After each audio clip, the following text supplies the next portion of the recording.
ਸਤਨਾਮ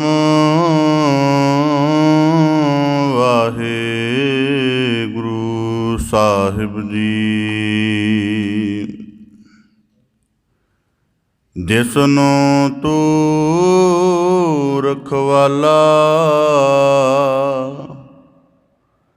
ਮਾਰੇ ਤਿਸ ਕੌਣ। ਜਿਸਨੂੰ ਤੂੰ ਰਖਵਾਲਾ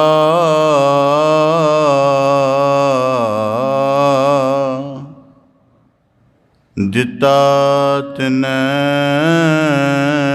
ਭੈਣ। ਜਿਸਨੂੰ ਤੇਰਾ ਅੰਗ ਤਿਸ ਮੁਖ ਉਜਲਾ। ਜਿਸਨੂੰ ਤੇਰਾ ਅੰਗ ਸੋ ਨਿਰਮਲੀ ਹੋ ਨਿਰਮਲਾ। ਜਿਸਨੂੰ ਤੇਰੀ ਨਦਰ ਨਾ ਲੇਖਾ ਪੁੱਛੀਐ।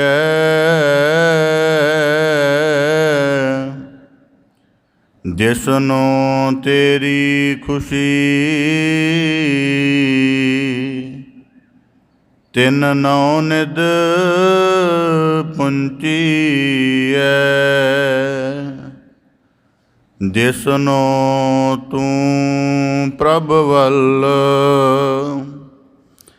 ਤਿਸ ਕਿਆ ਮੋਹ ਛੰਦਗੀ।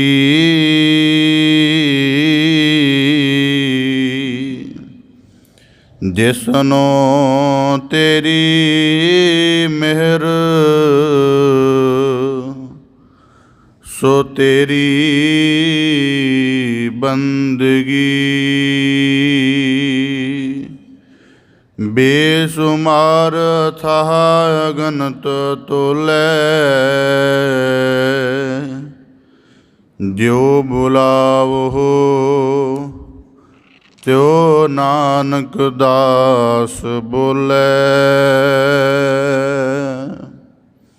ਸਤਨਾਮ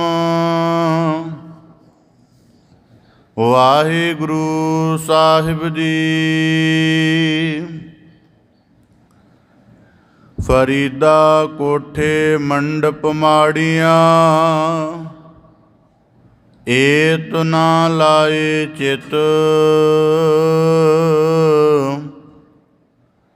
ਮਿੱਟੀ ਪਈ ਅਤੋਲਵੀ ਕੋਇ ਨਾ ਹੋਸੀ ਮਿਤ। ਫਰੀਦਾ ਮੰਡਪ ਮਾਲ ਨ ਲਾਏ ਮਰਗ ਸਤਾਣੀ ਚਿਤ ਧਰ। ਸਾਈ ਜਾਏ ਸਮਾਲ ਜਿਥੈ ਹੀ ਤੋ ਵੰਜਣਾ। ਫਰੀਦਾ ਜਿਨੀ ਕੰਮੀ ਨਾਹਿ ਗੁਣ ਤੇ ਕੰਮੜੇ ਵਿਸਾਰ। ਮਤ ਸ਼ਰਮਿੰਦਾ ਥੀ ਵਹੀ ਸਾਈਂ ਦੈ ਦਰਬਾਰ। ਫਰੀਦਾ ਸਾਹਿਬ ਦੀ ਕਰ ਚਾਕਰੀ ਦਿਲ ਦੀ ਲਾਹੇ ਪਰਾਂਦ।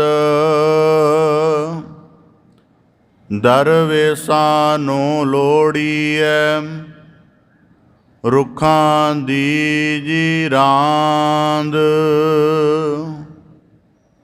ਫਰੀਦਾ ਕਾਲੇ ਮੈਡੇ ਕੱਪੜੇ ਕਾਲਾ ਮੈਡਾ ਵੇਸ। ਗੁਨਹੀ ਭਰਿਆ ਮੈਂ ਫਿਰਾ ਲੋਕ ਕਹੈ ਦਰਵੇਸ। ਵਾਹਿਗੁਰੂ ਜੀ ਕਾ ਖਾਲਸਾ ਵਾਹਿਗੁਰੂ ਜੀ ਕੀ ਫਤਿਹ। ਧੰਨ ਧੰਨ ਸਤਿਗੁਰੂ ਗੁਰੂ ਗਰੀਬ ਨਿਵਾਜ ਪਤਿਤ ਪਾਵਨ ਭਗਤ ਵਚਲ ਕਿਰਪਾ ਨਿਧ ਦਇਆ ਨਿਧ ਕਰੁਣਾ ਨਿਧ ਸਤਿਗੁਰੂ ਸ੍ਰੀ ਗੁਰੂ ਗ੍ਰੰਥ ਸਾਹਿਬ ਜੀ ਦੀਨ ਦਇਆਲ ਪਾਤਸ਼ਾਹ, ਜਿਨ੍ਹਾਂ ਦੀ ਅਪਾਰ ਮਿਹਰਾਮਤ ਹੈ, ਅਥਾਹ ਬਖਸ਼ਿਸ਼ ਹੈ, ਜੋ ਸਤਿਗੁਰੂ ਸਾਹਿਬ ਜੀ ਨੇ ਸਾਨੂੰ ਸਭ ਨੂੰ ਆਪਣੀ ਮਿਹਰ ਭਰੀ ਨਜ਼ਰ ਕਰਕੇ ਆਪਣੀ ਪਾਵਨ ਪਵਿੱਤਰ ਮੁਬਾਰਕ ਚਰਨ ਸ਼ਰਨ ਹਜ਼ੂਰੀ ਦੇ ਅੰਤਰਗਤ ਸਤ ਸੰਗਤ ਰੂਪ ਵਿੱਚ ਜੁੜਨ ਦਾ ਅਮੋਲਕ ਅਵਸਰ ਬਖਸ਼ਿਸ਼ ਕੀਤਾ ਹੈ ਜੀ। ਆਪ ਜੀ ਬੜੇ ਸੁਭਾਗਸ਼ਾਲੀ ਹੋ ਜੋ ਸਤਿਗੁਰੂ ਕੀ ਕਿਰਪਾ ਸਦਕਾ ਸਤ ਸੰਗਤ ਰੂਪ ਵਿੱਚ ਟਕਸਾਲ ਵਿੱਚ ਜੁੜ ਬੈਠ ਕੇ ਆਪਣੇ ਮਨ ਬੁੱਧ ਚਿੱਤ ਸੁਰਤ ਸਭ ਦੀ ਗੁਰੂ ਸ਼ਬਦ ਦੇ ਆਧਾਰ ਨਾਲ ਨਿਰਮਲ ਘਾੜਤ ਕੱਢਦਿਆਂ ਹੋਇਆਂ ਮਨੁੱਖਾ ਜੀਵਨ ਨੂੰ ਸਫਲ ਕਰਨ ਦਾ ਨਿਰਮਲ ਯਤਨ ਕਰ ਰਹੇ ਹੋ ਜੀ। ਬੜੇ ਸੁਭਾਗਸ਼ਾਲੀ ਹੋ। ਸਤਿਗੁਰੂ ਕੀ ਅਪਾਰ ਕਿਰਪਾ ਸਦਕਾ ਭਗਤ ਸਿਰਮੌਰ ਮਹਾਨ ਸੂਫੀ ਸੰਤ ਬਾਬਾ ਸ਼ੇਖ ਫਰੀਦ ਸਾਹਿਬ ਜੀ ਸ਼ਕਰਗੰਜ, ਤਿਨਾਂ ਦੇ ਪਾਵਨ ਸ਼ਲੋਕਾਂ ਦੀ ਆਪ ਜੀ ਲੜੀਵਾਰ ਵਿਚਾਰ ਸ਼ਰਵਣ ਕਰ ਰਹੇ ਹੋ ਜੀ। ਪਾਵਨ ਬਾਣੀ ਦੀ ਲੜੀਵਾਰ ਵਿਚਾਰ ਦੇ ਨਾਲ ਜੁੜਨ ਦਾ ਯਤਨ ਕਰੀਏ। ਵਿਚਾਰ ਪ੍ਰਾਰੰਭ ਕਰਨ ਤੋਂ ਪਹਿਲਾਂ ਬੜੇ ਅਦਬ ਸਹਿਤ ਉਚਾਰਨ ਕਰੋ ਜੀ। ਸਤਨਾਮ ਸ੍ਰੀ ਵਾਹਿਗੁਰੂ ਸਾਹਿਬ ਜੀ। ਫਰੀਦਾ ਕੋਠੇ ਮੰਡਪ ਮਾੜੀਆਂ, ਏਤ ਨਾ ਲਾਏ ਚਿਤ। ਅੱਜ ਦੇ ਇਸ ਪਾਵਨ ਸ਼ਲੋਕ ਦੇ ਅੰਤਰਗਤ ਬਾਬਾ ਫਰੀਦ ਸਾਹਿਬ ਜੀ ਸਾਨੂੰ ਜੀਵਨ ਦੇ ਵਿੱਚ ਇੱਕ ਗਿਆਨਮਈ ਅਸਲੀਅਤ ਦੇ ਨਾਲ ਜਿਉਣ ਦਾ ਨੁਕਤਾ ਸਮਝਾ ਰਹੇ ਹਨ, ਬਖਸ਼ਿਸ਼ ਕਰਦੇ ਹਨ। ਕੋਠੇ ਮੰਡਪ ਮਾੜੀਆਂ, ਏਤ ਨਾ ਲਾਏ ਚਿੱਤ। ਆਮ ਤਲ 'ਤੇ ਜਦ ਬੰਦਾ ਬਾਹਰੀ ਤਲ 'ਤੇ ਭਰਮਦਾ ਹੈ ਤਾਂ ਉਹ ਆਪਣੇ ਜੀਵਨ ਦੀ ਹੋਂਦ ਨੂੰ ਆਪਣੇ ਉਸਾਰੇ ਹੋਏ ਮਹਿਲਾਂ ਦੇ ਨਾਲ, ਆਪਣੇ ਜੀਵਨ ਦਾ ਜਿਤਨਾ ਉਹਨੇ ਬਾਹਰੀ ਪਸਾਰਾ ਕੀਤਾ ਹੁੰਦਾ ਹੈ ਜਾਂ ਜੋ ਵੀ ਉਤਨੇ ਜੀਵਨ ਦੇ ਵਿੱਚ ਸੰਚਿਆ ਹੁੰਦਾ, ਉਹਦੇ ਨਾਲ ਮੋਹ ਦੇ ਤਲ 'ਤੇ ਬੰਦਾ ਜੀਵ ਰਿਹਾ ਹੁੰਦਾ ਹੈ। ਤਾਂ ਬਾਬਾ ਫਰੀਦ ਸਾਹਿਬ ਜੀ ਕਹਿੰਦੇ ਏਤ ਨਾ ਲਾਏ ਚਿੱਤ। ਕੇਵਲ ਇੰਨੇ ਕੁ ਦੇ ਨਾਲ ਹੀ ਮੋਹ ਨਾ ਲਾ ਕੇ ਬੈਠ, ਇੰਨੇ ਕੁ ਦੇ ਨਾਲ ਆਕਰਸ਼ਣ ਨਾ ਜੋੜ ਕੇ ਬੈਠ। ਅਸਲ 'ਚ ਜੀਵਨ ਦੀ ਅਸਲੀਅਤ ਹੈ ਮਿੱਟੀ ਪਈ ਅਤੋਲਵੀ ਕੋਏ ਨਾ ਹੋਸੀ ਮਿੱਤ, ਕਿ ਜਦ ਕਬਰ ਦਾ ਵਾਸੀ ਹੋਏਗਾ ਮਣਾ ਮੂਹੀ ਅਤੋਲ, ਬਿਨਾਂ ਤੋਲ ਤੋਂ ਮਿੱਟੀ ਜਿਹੜੀ ਹੈ ਉੱਪਰ ਪਾਈ ਜਾਏਗੀ ਅਤੇ ਉਦੋਂ ਕੋਈ ਵੀ ਤੇਰਾ ਮਿੱਤਰ ਨਹੀਂ ਹੋਵੇਗਾ। ਹੁਣ ਇਸ ਸ਼ਲੋਕ ਨੂੰ ਸ਼ਬਦ ਵਿਚਾਰ ਦੇ ਨੁਕਤੇ ਤੋਂ ਸਮਝਣ ਦਾ ਯਤਨ ਕਰੀਏ। ਜਦੋਂ ਜੀਵਨ ਬਾਹਰ ਮੁਖਤਾ ਦਾ ਗੁਲਾਮ ਹੁੰਦਾ ਹੈ, ਬਾਹਰ ਮੁਖਤਾ ਦਾ ਮਤਲਬ ਕਿ ਜੋ ਕੁਝ ਬਾਹਰ ਦਿਸਦਾ ਹੈ ਇਹਨਾਂ ਭੌਤਿਕ ਨੇਤਰਾਂ ਦੇ ਨਾਲ ਭੌਤਿਕ ਰੂਪ ਦੇ ਵਿੱਚ ਉਹਨੂੰ ਹੀ ਸੱਚ ਮੰਨਣਾ, ਤਾਂ ਉਦੋਂ ਮਨੁੱਖ ਆਪਣੇ ਜੀਵਨ ਦੀ ਹੋਂਦ ਫਿਰ ਬਾਹਰੀ ਪਦਾਰਥਾਂ ਦੇ ਨਾਲ ਹੀ ਗਿਣਦਾ ਹੈ। ਇਹ ਉਹਦਾ ਸਭ ਤੋਂ ਵੱਡਾ ਸੰਕਟ ਬਣ ਜਾਂਦਾ ਹੈ ਕਿ ਜੀਵਨ ਦਾ ਖੇਲ ਬਾਹਰ ਦੇ ਨਾਲ ਨਹੀਂ ਅੰਦਰੂਨਤਾ ਦੇ ਨਾਲ ਬਣਿਆ ਹੋਇਆ ਹੈ। ਤਾਂ ਬਾਬਾ ਫਰੀਦ ਸਾਹਿਬ ਜੀ ਕਹਿੰਦੇ ਕੋਠੇ ਮੰਡਪ ਮਾੜੀਆਂ, ਏਤ ਨਾ ਲਾਏ ਚਿੱਤ। ਇਹ ਨਾ ਹੋਵੇ ਕਿ ਆਪਣੇ ਜੀਵਨ ਦੀ ਹੋਂਦ ਨੂੰ ਮਨੁੱਖ ਆਪਣੇ ਸੁੰਦਰ ਮਕਾਨ ਦੇ ਨਾਲ ਗਿਣਨਾ ਸ਼ੁਰੂ ਕਰ ਦੇਵੇ ਕਿ ਮੇਰੀ ਹੋਂਦ ਤਾਂ ਹੈ ਕਿ ਮੈਂ ਬਹੁਤ ਵੱਡੇ ਸੁੰਦਰ ਮੰਦਰਾਂ ਦਾ ਨਿਰਮਾਣ ਕੀਤਾ ਹੈ, ਮੇਰੇ ਜੀਵਨ ਦੀ ਗਿਣਤੀ ਤਾਂ ਹੈ ਮੈਂ ਬਹੁਤ ਵੱਡੀਆਂ ਮਹਿਲ ਮਾੜੀਆਂ ਦਾ ਉਸਾਰਨ ਵਾਲਾ ਹਾਂ, ਉਹਦੇ ਰਹਿਣ ਵਾਲਾ ਹਾਂ। ਤਾਂ ਬਾਬਾ ਫਰੀਦ ਸਾਹਿਬ ਜੀ ਕਹਿੰਦੇ ਏਤ ਨਾ ਲਾਏ ਚਿੱਤ। ਹੁਣ ਇਹਦੇ ਵਿੱਚ ਇੱਕ ਰਮਜ ਸਮਝ ਆਉਂਦੀ ਹੈ। ਘਰ ਉਸਾਰੀ ਦੇ ਵਿੱਚ ਬੰਦੇ ਦੇ ਜੀਵਨ ਦਾ ਲਗਭਗ ਜੇ ਸਧਾਰਨ ਤਲ 'ਤੇ ਮੱਧ ਵਰਗੀ ਤਲ ਤੋਂ ਬੰਦਾ ਸ਼ੁਰੂ ਹੁੰਦਾ ਹੈ ਤਾਂ ਜੀਵਨ ਦੇ ਘਰ ਦੀ ਉਸਾਰੀ ਤੋਂ ਲੈ ਕੇ ਉਹਦੀ ਸੰਪੂਰਨਤਾ ਤੱਕ, ਉਹਦੀ ਸਾਂਭ ਸੰਭਾਲ ਤੱਕ ਜੀਵਨ ਦਾ ਬੜਾ ਹਿੱਸਾ ਇੱਧਰ ਹੀ ਬਤੀਤ ਹੋ ਜਾਂਦਾ ਹੈ। ਮਨੁੱਖ ਕੁਦਰਤੀ ਇਸ ਨਿਰਣੇ ਨੂੰ ਵਾਚੇ ਤਾਂ ਜੀਵਨ ਦਾ ਬੜਾ ਹਿੱਸਾ ਇੱਧਰ ਹੀ ਬਤੀਤ ਹੋ ਜਾਂਦਾ। ਜ਼ਿੰਦਗੀ ਭਰ ਪਹਿਲਾਂ ਪੂੰਜੀ ਸੰਚਿਤ ਕਰਨੀ, ਫਿਰ ਇਹਨੂੰ ਮਕਾਨ ਦੀ ਉਸਾਰੀ ਦੇ ਵਿੱਚ ਨਿਵੇਸ਼ ਕਰਨਾ, ਫਿਰ ਉਹਦੀ ਸੰਭਾਲ ਦੀ ਤਰਫ ਧਿਆਨ ਦੇਣਾ। ਤਾਂ ਕੁਦਰਤੀ ਹੈ ਜਿਹਦੀ ਤਰਫ ਸਰੀਰਕ ਬਲ ਲਗਾਇਆ ਹੈ ਬੜਾ ਸਮਾਂ, ਮਾਨਸਿਕ ਬਲ ਜਿਹਦੀ ਤਰਫ ਬਹੁਤ ਸਮਾਂ ਲਗਾਇਆ, ਕੁਦਰਤੀ ਉਹਦੇ ਨਾਲ ਚਿੱਤ ਜੋੜੀ ਜਾਵੇਗਾ। ਇਸ ਕਰਕੇ ਬਾਬਾ ਫਰੀਦ ਸਾਹਿਬ ਜੀ ਕਹਿੰਦੇ ਇਹ ਤਨਾ ਲਾਏ ਚਿੱਤ। ਇਸ ਕਰਕੇ ਇਹਦਾ ਖੜਾ ਕਰਨਾ, ਇਹਦੀ ਉਸਾਰੀ ਕਰਨਾ ਠੀਕ ਹੈ ਕਿ ਜੀਵਨ ਦੀ ਲੋੜ ਲਈ ਇਹ ਜ਼ਰੂਰੀ ਵੀ ਹੋ ਸਕਦਾ ਹੈ, ਪਰ ਕਿਤੇ ਐਸਾ ਨਾ ਹੋਵੇ ਕਿ ਇਹਦੇ ਆਕਰਸ਼ਣ ਦੇ ਵਿੱਚ, ਇਹਦੇ ਅਕੱਟ ਮੋਹ ਦੇ ਵਿੱਚ ਪੈ ਜਾਵੇਂ। ਤਾਂ ਬਾਬਾ ਫਰੀਦ ਸਾਹਿਬ ਜੀ ਕਹਿੰਦੇ ਜੇ ਇਹ ਅਕੱਟ ਮੋਹ ਆਪ ਨਾ ਛੱਡਿਆ ਤਾਂ ਠੀਕ ਹੈ, ਨਹੀਂ ਤਾਂ ਫਿਰ ਮਿੱਟੀ ਪਈ ਅਤੋਲ ਵੀ। ਫਿਰ ਕਬਰ ਦੇ ਉੱਪਰ ਜਦ ਮਣਾ ਮੂੰਹੀ ਮਿੱਟੀ ਪੈ ਗਈ, ਅਤੋਲ ਵੀ ਬਿਨਾਂ ਕਿਸੇ ਤੋਲ ਮਾਪ ਤੋਂ, ਕੋਈ ਨਾ ਹੋਸੀ ਮਿੱਤ, ਫਿਰ ਕੋਈ ਐਸਾ ਨਹੀਂ ਹੋਵੇਗਾ ਜਿਹੜਾ ਤੇਰਾ ਮਿੱਤਰ ਬਣ ਸਕੇ। ਇਸ ਕਰਕੇ ਨੁਕਤਾ ਇਹ ਹੈ ਕਿ ਬੰਦਾ ਆਪਣੀ ਹੋਂਦ ਹਮੇਸ਼ਾ ਬਾਹਰ ਮੁਖਤਾ ਦੇ ਨਾਲ ਗਿਣਦਾ ਹੈ। ਉਂਝ ਬੰਦੇ ਨੂੰ ਆਪਣਾ ਆਪ ਸਿੱਧ ਕਰਨਾ ਹੋਵੇ, ਕਿਸੇ ਚੀਜ਼ ਦੀ ਲੋੜ ਨਹੀਂ, ਉਹ ਹਮੇਸ਼ਾ ਦੂਜੀ ਚੀਜ਼ ਦਾ ਆਸਰਾ ਲੱਭੇਗਾ। ਜਿਵੇਂ ਆਪਣੇ ਆਪ ਨੂੰ ਸਿੱਧ ਕਰਨ ਦੇ ਲਈ ਮਕਾਨ ਬਹੁਤ ਸੁੰਦਰ ਉਸਾਰਿਆ ਹੈ, ਪਰਿਵਾਰਕ ਤੌਰ 'ਤੇ ਮੇਰਾ ਵਸੀਲਾ, ਮੇਰਾ ਦਾਇਰਾ ਬੜਾ ਵੱਡਾ ਹੈ, ਵਿੱਦਿਆ ਦੇ ਤੌਰ 'ਤੇ ਮੈਂ ਪੰਡਤ ਹਾਂ, ਬਾਰੀ ਤੌਰ 'ਤੇ ਬੰਦਾ ਗਿਣੇਗਾ ਤਾਂ ਬਾਬਾ ਫਰੀਦ ਸਾਹਿਬ ਜੀ ਕਹਿੰਦੇ ਕੋਏ ਨਾ ਹੋਸੀ ਮਿੱਤ। ਹੁਣ ਇਸ ਗੱਲ ਦਾ ਇੱਕ ਸੁੰਦਰ ਪ੍ਰਮਾਣ ਆਪਦੇ ਸਨਮੁਖ ਰੱਖਦੇ ਹਾਂ। ਦੋ ਸੂਫੀ ਸੰਤ ਕਿਤੇ ਆਪਸ ਦੇ ਵਿੱਚ ਵਿਚਾਰ ਕਰਦੇ ਹੋਏ ਕਿਸੇ ਜਗ੍ਹਾ ਗੁਜ਼ਰਦੇ ਜਾ ਰਹੇ ਸਨ। ਰੱਬੀ ਗੋਹਜ ਦੀ ਵਿਚਾਰ ਕਰ ਰਹੇ ਸਨ, ਰੱਬੀ ਭੇਦਾਂ ਬਾਰੇ ਆਪਸ ਦੇ ਵਿੱਚ ਗੱਲਬਾਤ ਕਰਦੇ ਜਾ ਰਹੇ ਸਨ ਕਿ ਦੁਨੀਆ ਇੱਕ ਖੇਲ ਵਾਂਗ ਹੈ। ਇੱਕ ਫਕੀਰ ਕਹਿ ਰਿਹਾ ਸੀ ਕਿ ਦੁਨੀਆ ਇੱਕ ਖੇਲ ਵਾਂਗ ਹੈ, ਦੂਜਾ ਕਹਿ ਰਿਹਾ ਸੀ ਕਿ ਹੈ ਤਾਂ ਇਹ ਖੇਲ ਹੀ, ਪਰ ਇਸ ਖੇਲ ਨੂੰ ਸਮਝਣਾ ਅਤੇ ਖੇਲ ਨੂੰ ਖੇਲ ਵਾਂਗ ਹੰਡਾਉਣ ਦੇ ਲਈ ਜੀਵਨ ਦੇ ਵਿੱਚ ਮਾਦਾ ਨਹੀਂ ਹੈ। ਅਜੇ ਇਤਨੀ ਬਾਤ ਆਪਸ ਦੇ ਵਿੱਚ ਉਹ ਕਰਦੇ ਜਾ ਰਹੇ ਸਨ। ਕਿਸੇ ਸੰਘਣੀ ਆਬਾਦੀ ਵਾਲੇ ਨਗਰ ਵਿੱਚੋਂ ਗੁਜ਼ਰੇ। ਬਾਹਰ ਨਗਰ ਦੇ ਬਾਹਰ ਕੁਝ ਬੱਚੇ ਜਿਹੜੇ ਸਨ ਉਹ ਕਿਸੇ ਨਾਲੇ ਦੇ ਨੇੜੇ ਰੇਤ ਦਾ ਮਕਾਨ ਬਣਾ ਰਹੇ ਸਨ। ਉਹ ਕੁਝ ਘੜੀਆਂ ਰੁਕਿਆ, ਉਹਨਾਂ ਬੱਚਿਆਂ ਨੇ ਰੇਤ ਗਿੱਲੀ ਕਰਕੇ ਮਕਾਨ ਬਣਾਇਆ। ਕੁਝ ਘੜੀਆਂ ਉਹਨੂੰ ਨਿਹਾਰਦੇ ਰਹੇ ਜਿਤਨਾ ਉਹ ਰੇਤ ਦਾ ਮਕਾਨ ਆਦਿਕ ਬਣਾਇਆ। ਫਿਰ ਉਹ ਬੱਚਿਆਂ ਦੇ ਮਨ ਵਿੱਚ ਆਈ, ਉਹਨਾਂ ਢਾਹ ਦਿੱਤਾ। ਫਿਰ ਦੁਬਾਰਾ ਬਣਾਉਣ ਲੱਗੇ, ਫਿਰ ਦੁਬਾਰਾ ਢਾਹ ਦਿੱਤਾ। ਅਤੇ ਉਹ ਦੋਨੋਂ ਜਿਹੜੇ ਸੂਫੀ ਸੰਤ ਗੁਜ਼ਰ ਰਹੇ ਸਨ, ਉਹਨਾਂ ਨੇ ਕਿਹਾ ਕਿ ਜਿਹੜਾ ਆ ਸਹਿਜ ਇਹਨਾਂ ਦੇ ਵਿੱਚ ਹੈ, ਇਹਨਾਂ ਬੱਚਿਆਂ ਦੇ ਵਿੱਚ, ਕਿ ਨਾ ਉਸਾਰਨ ਲੱਗਿਆਂ ਲੰਮੀ ਆਸ ਬੰਨੀ ਹੈ ਇਹਦੇ ਨਾਲ, ਕਿ ਜਦੋਂ ਇਹਨਾਂ ਨੇ ਰੇਤ ਦਾ ਮਕਾਨ ਬਣਾਇਆ, ਇਹਨਾਂ ਕੋਈ ਲੰਬੀ ਆਸ ਨਹੀਂ ਬੱਧੀ ਕਿ ਕੋਈ 50 ਸਾਲ ਜਾਂ 6 ਮਹੀਨੇ ਜਾਂ 1 ਮਹੀਨਾ ਇਹਦੇ ਵਿੱਚ ਰਵਾਂਗੇ ਜਾਂ ਇਹਨੂੰ ਦੇਖਣ ਦਾ ਆਨੰਦ ਮਾਣਾਂਗੇ।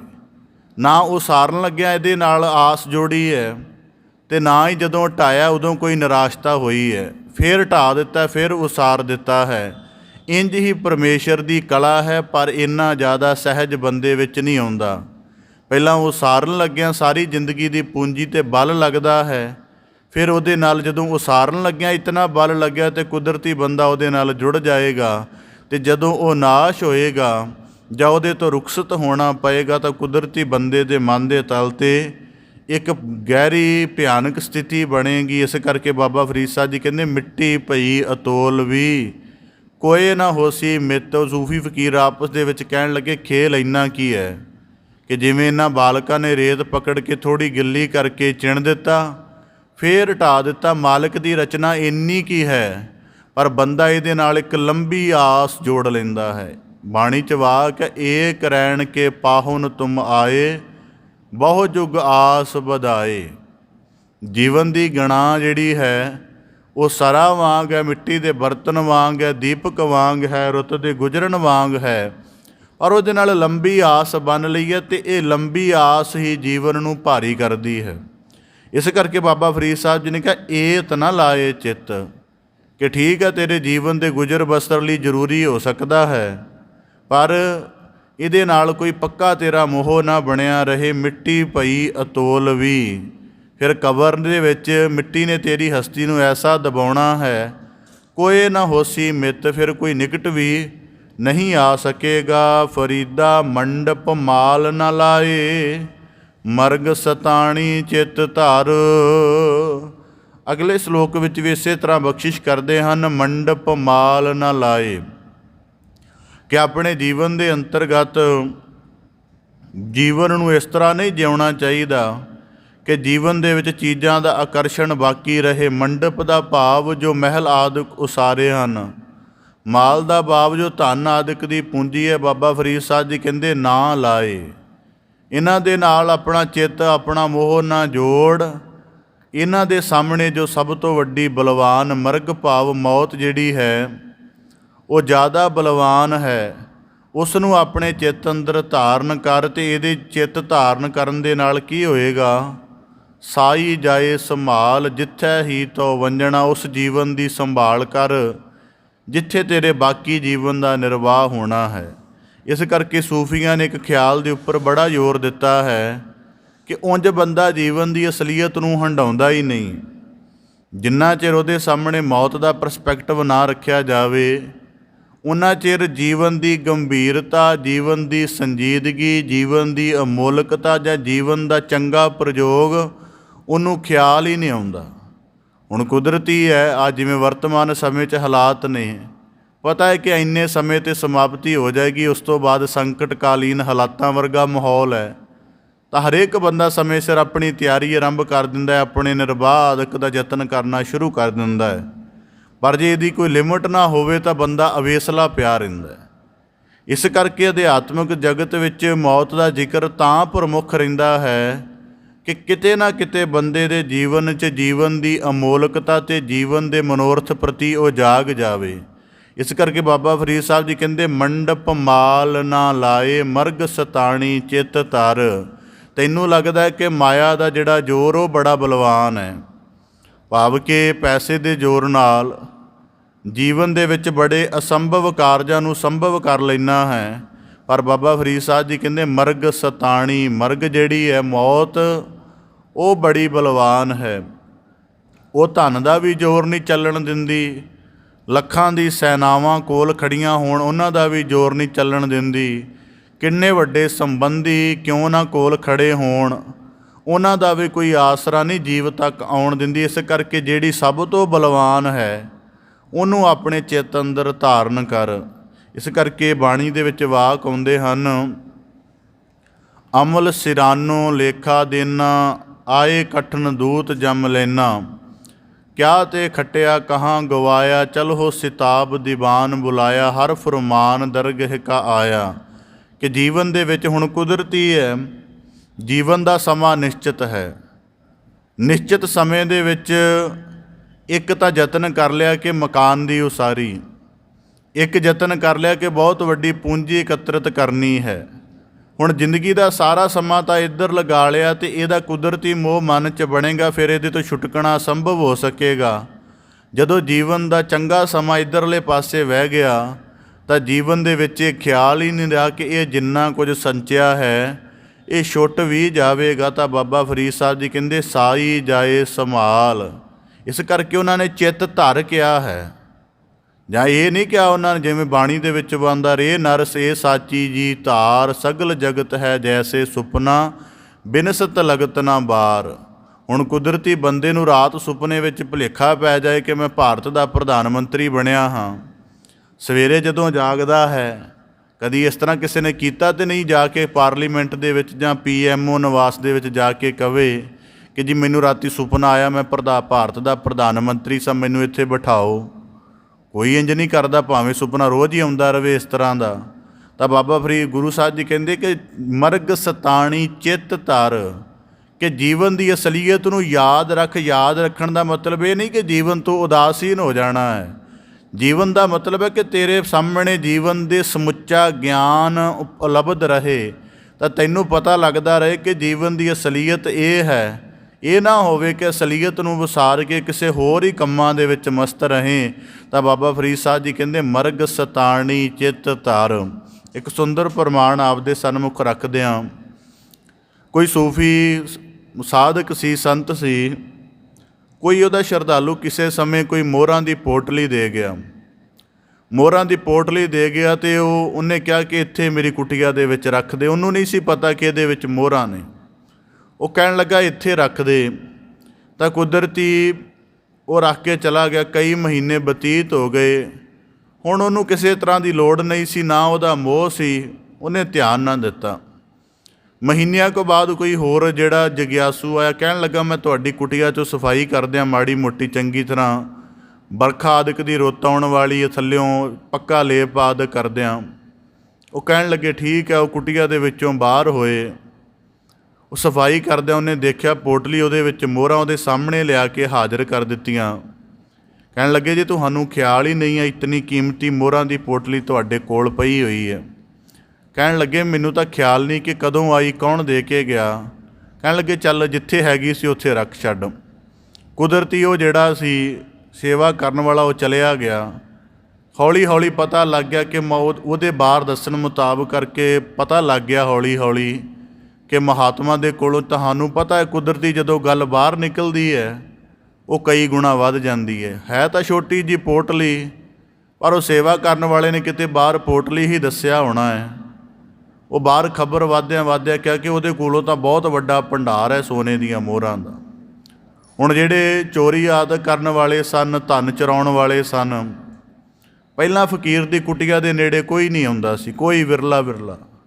ਜਿੱਦਣ ਤੋਂ ਇਹ ਖਬਰ ਬਾਹਰ ਨਿਕਲ ਗਈ ਕਿ ਇਹਦੇ ਪਾਸ ਧਨ ਹੈ, ਬੜੀਆਂ ਸੋਨੇ ਦੀਆਂ ਮੋਹਰਾਂ ਨੇ, ਬੜੇ ਜਿਹੜੇ ਲੋਕ ਸਨ ਬਦਨੀਅਤ ਧਾਰਨ ਕਰਕੇ ਆਉਣ ਲੱਗ ਪਏ, ਜਿਵੇਂ ਕਹਿ ਲਓ ਜਾਸੂਸੀ ਆਦਿ ਕਰਨ ਲੱਗ ਪਏ। ਉਹ ਮਹਾਤਮਾ ਨੂੰ ਲੱਗਿਆ ਕਿ ਮੈਂ ਤਾਂ ਇਤਨੀ ਦੂਰ ਰਹਿੰਦਾ ਹਾਂ, ਕਿਸੇ ਨਾਲ ਮੇਰੇ ਜੀਵਨ ਦਾ ਲੈਣ ਦੇਣ ਨਹੀਂ, ਇਤਨੇ ਬੰਦੇ ਰੋਜ਼ ਇੱਥੇ ਗੇੜੇ ਮਾਰਨ ਜਾਂ ਇਹਦੇ ਆਲੇ ਦੁਆਲੇ ਘੁੰਮਦੇ ਰਹਿਣ, ਇਹਦਾ ਕਾਰਨ ਕੀ ਹੈ? ਨਾ ਮੇਰੇ ਨਾਲ ਇਹ ਬਚਨ ਵਿਲਾਸ ਕਰਦੇ ਨੇ, ਨਾ ਕਦੇ ਪਹਿਲਾਂ ਦੇਖਿਆ, ਹੁਣ ਦਾ ਕਾਰਨ ਕੀ ਹੈ? ਬੜੀ ਵਿਚਾਰ ਕਰਦਾ ਰਿਹਾ ਕਿਤੇ ਮੇਰੇ 'ਤੇ ਕੋਈ ਸਰਕਾਰੀ ਦੋਸ਼ ਤਾਂ ਨਹੀਂ ਲੱਗਾ ਜਿਹਦੇ ਕਰਕੇ ਉਹ ਜਸੂਸੀ ਕਰ ਰਹੇ ਨੇ, ਕੋਈ ਤਫਤੀਸ਼ ਕਰ ਰਹੇ ਨੇ। ਬੜੇ ਦਿਨ ਸੋਚਦਾ ਰਿਹਾ। ਆਖਰ ਉਹਨੂੰ ਪਤਾ ਲੱਗਾ ਕਿ ਇਹਦਾ ਕਾਰਨ ਤਾਂ ਮੇਰੇ ਕੋਲ ਪਈ ਹੋਈ ਸੋਨੇ ਦੀ ਮੋਹਰਾਂ ਦੀ ਪੋਟਲੀ ਹੈ। ਉਹਨੇ ਉਸੇ ਵਕਤ ਕੱਢ ਕੇ ਬਾਹਰ ਇੱਕ ਰੁੱਖ ਦੇ ਨਾਲ ਟੰਗ ਦਿੱਤੀ ਅਤੇ ਨਾਲੇ ਲਿਖ ਦਿੱਤਾ ਕਿ ਜਿਹਦੇ ਕਰਕੇ ਤੁਸੀਂ ਇੱਥੇ ਭਰਮ ਰਹੇ ਹੋ, ਆ ਇੱਥੇ ਟੰਗੀ ਹੋਈ ਹੈ, ਲਿਜਾ ਸਕਦੇ ਹੋ। ਬਾਅਦ ਦੇ ਵਿੱਚ ਉਹ ਬੜਾ ਸੁਚੇਤ ਹੋਇਆ ਕਿ ਇੱਕ ਸੋਨੇ ਦੀ ਛੋਟੀ ਜਿਹੀ ਮੋਹਰਾਂ ਦੀ ਪੋਟਲੀ ਆਈ ਅਤੇ ਜੀਵਨ ਸੰਕਟ ਦੇ ਵਿੱਚ ਆ ਗਿਆ। ਜੇ ਕੇਵਲ ਇਹ ਬਾਹਰੀ ਪਈ ਰਹੀ ਸੀ, ਮੇਰੇ ਮਨ 'ਚ ਇਹਦਾ ਨਾ ਤਾਂ ਮੋਹ ਸੀ, ਨਾ ਹੀ ਮੈਂ ਇਹਨੂੰ ਆਪਣੀ ਸਮਝਿਆ। ਇਹ ਨਾ ਸਮਝਣ ਦੇ ਬਾਵਜੂਦ ਵੀ ਇੰਨਾ ਸੰਕਟ ਆ ਗਿਆ। ਹੋ ਸਕਦਾ ਧਨ ਚੁਰਾਉਣ ਦੇ ਲਈ ਅਗਲੇ ਮੇਰੇ ਜੀਵਨ ਦੀ ਸਮਾਪਤੀ ਕਰ ਦਿੰਦੇ ਜਾਂ ਮੇਰੇ ਜੀਵਨ ਨੂੰ ਕਿਸੇ ਹੋਰ ਤਰਫ ਲਗਾ ਦਿੰਦੇ। ਇਸ ਕਰਕੇ ਬਾਬਾ ਫਰੀਦ ਸਾਹਿਬ ਜੀ ਕਹਿੰਦੇ ਮਰਗ ਸਤਾਣੀ ਚਿੱਤ ਧਰ। ਧਨ ਦੇ ਹੋਣ ਵਿੱਚ ਜਾਂ ਧਨ ਦੇ ਕਮਾਉਣ ਵਿੱਚ ਜਾਂ ਮਕਾਨ ਦੇ ਹੋਣ ਵਿੱਚ ਕੋਈ ਆਪੱਤੀ ਨਹੀਂ ਹੈ। ਆਪੱਤੀ ਹੈ ਇਹਦੇ ਨਾਲ ਬੰਦੇ ਦੇ ਆਕਰਸ਼ਣ ਜੁੜੇ ਹੋਣ ਦੇ ਵਿੱਚ। ਹੁਣ ਕੁਦਰਤੀ ਇਸ ਕਰਕੇ ਬਾਬਾ ਫਰੀਦ ਸਾਹਿਬ ਜੀ ਕਹਿੰਦੇ ਸਾਈ ਜਾਏ ਸੰਭਾਲ ਜਿੱਥੈ ਹੀ ਤਉ ਵੰਜਣਾ, ਕਿ ਤੇਰਾ ਜੀਵਨ ਇਹ ਤੋਂ ਅੱਗੇ ਵੀ ਹੈ। ਉਸ ਜੀਵਨ ਦੀ ਸੰਭਾਲ ਕਰਨ ਦੇ ਲਈ ਉਹੀ ਕੰਮ ਕਰ, ਉਹੀ ਯਤਨ ਕਰ ਜਿੱਥੇ ਤੇਰੇ ਜੀਵਨ ਦਾ ਅਗਲਾ ਨਿਰਵਾਹ ਠੀਕ ਢੰਗ ਦੇ ਨਾਲ ਹੋ ਸਕੇ, ਤੇਰੇ ਜੀਵਨ ਦੀ ਅਗਲੀ ਤੋਰ ਠੀਕ ਢੰਗ ਨਾਲ ਜਾ ਸਕੇ। ਕੁਦਰਤੀ ਇਹ ਨੁਕਤਾ ਜੇ ਸਮਝਣ ਦੇ ਵਿੱਚ ਵਾਚੀਏ ਤਾਂ ਇਹ ਇਉਂ ਸਮਝ ਆਉਂਦਾ ਹੈ। ਕਈ ਦਫਾ ਦੇਖੀਦਾ ਬਜ਼ੁਰਗਾਂ ਦੇ ਤਲ 'ਤੇ, ਬਜ਼ੁਰਗਾਂ ਦੇ ਤਲ 'ਤੇ ਗੱਲ ਜਿਹੜੀ ਹੈ ਉਹ ਜ਼ਿਆਦਾ ਸਪਸ਼ਟ ਸਮਝ ਆ ਜਾਂਦੀ ਹੈ, ਨੌਜਵਾਨਾਂ ਦੇ ਤਲ 'ਤੇ ਅਜੇ ਨਹੀਂ ਆਉਂਦੀ। ਬਜ਼ੁਰਗਾਂ ਦੇ ਤਲ 'ਤੇ ਕਈ ਵਾਰੀ ਦੇਖੀਦਾ ਇੱਕ 10 ਰੁਪਏ ਦੀ ਕਰੰਸੀ ਹੁੰਦੀ ਹੈ, ਉਹਨੂੰ ਵੀ ਬੜਾ ਘੁੱਟ ਕੇ ਪਕੜ ਕੇ ਜਾਂ ਬੜੀ ਲੁਕਾ ਕੇ ਰੱਖਣਗੇ।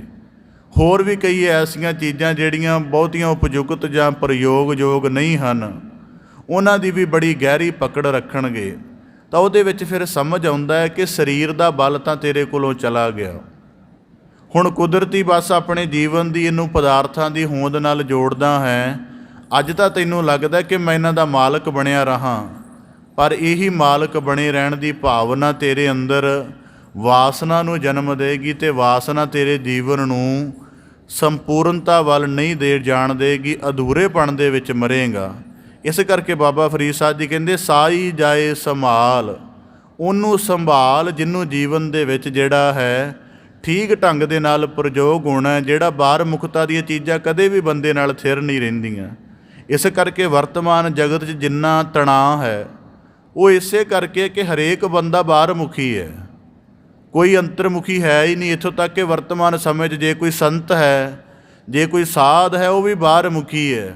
ਉਹਨੂੰ ਵੀ ਇਹੀ ਲੱਗ ਰਿਹਾ ਮੇਰੇ ਡੇਰੇ ਦਾ, ਮੇਰੀਆਂ ਗੱਡੀਆਂ ਦਾ, ਮੇਰੇ ਸ਼ਰਧਾਲੂਆਂ ਦਾ, ਮੇਰੀ ਟਰਸਟ ਦਾ ਵਿਸਤਾਰ ਹੋ ਜਾਏ। ਉਹ ਆਪਣੇ ਜੀਵਨ ਨੂੰ ਕਿਸੇ ਨੁਕਤੇ ਤੋਂ ਸਮੇਟ ਹੀ ਨਹੀਂ ਰਿਹਾ ਕਿ ਕੁਦਰਤੀ ਹੈ। ਇਸ ਕਰਕੇ ਬਾਬਾ ਫਰੀਦ ਸਾਹਿਬ ਜੀ ਕਹਿੰਦੇ ਸਾਈ ਜਾਏ ਸੰਭਾਲ ਜਿੱਥੈ ਹੀ ਤਉ ਵੰਝਣਾ। ਦੁਨੀਆ ਦੇ ਜਿੰਨੇ ਵੱਡੇ ਪੂਰਨ ਪੁਰਖ ਹੋਏ ਹਨ ਉਹਨਾਂ ਨੇ ਕਦੇ ਜੀਵਨ ਦੇ ਵਿੱਚ ਆਪਣੇ ਜੀਵਨ ਦਾ ਬਹੁਤਾ ਵਿਸਤਾਰ ਨਹੀਂ ਕੀਤਾ। ਇੱਕ ਜਗ੍ਹਾ ਨਿਸ਼ਕਿਰਿਆ ਰੂਪ ਦੇ ਵਿੱਚ ਰਹੇ ਹਨ। ਤਾਂ ਬਾਬਾ ਫਰੀਦ ਸਾਹਿਬ ਜੀ ਕਹਿੰਦੇ ਜਿੱਥੈ ਹੀ ਤਉ ਵੰਝਣਾ। ਤੇਰੇ ਜੀਵਨ ਦਾ ਜਿਹੜਾ ਅਗਲਾ ਪੜਾਅ ਹੈ ਉਹਦੇ ਜੀਵਨ ਦੀ ਤਿਆਰੀ ਦੇ ਲਈ ਤੂੰ ਐਸੇ ਯਤਨ ਕਰਨੇ ਸ਼ੁਰੂ ਕਰ। ਫਰੀਦਾ ਜਿੰਨੀ ਕੰਮੀ ਨਾਹੇ ਗੁਣ ਤੇ ਕੰਮੜੇ ਵਿਸਾਰ। ਹੁਣ ਜਦੋਂ ਬਾਬਾ ਫਰੀਦ ਸਾਹਿਬ ਜੀ ਦੀ ਪਵਿੱਤਰ ਬਾਣੀ ਅਸੀਂ ਪੜ੍ਹਦੇ ਹਾਂ ਤਾਂ ਉਹਦੇ ਵਿੱਚੋਂ ਬੜੇ ਸ਼ਲੋਕ ਸਾਨੂੰ ਐਸੇ ਪ੍ਰਾਪਤ ਹਨ ਜਿਹੜੇ ਸਾਡੇ ਰੋਜ਼ਮਰਰਾ ਦੇ ਜੀਵਨ ਦੀ ਗਿਆਨਾਤਮਕ ਰਹਿਨੁਮਾਈ ਕਰਦੇ ਹਨ।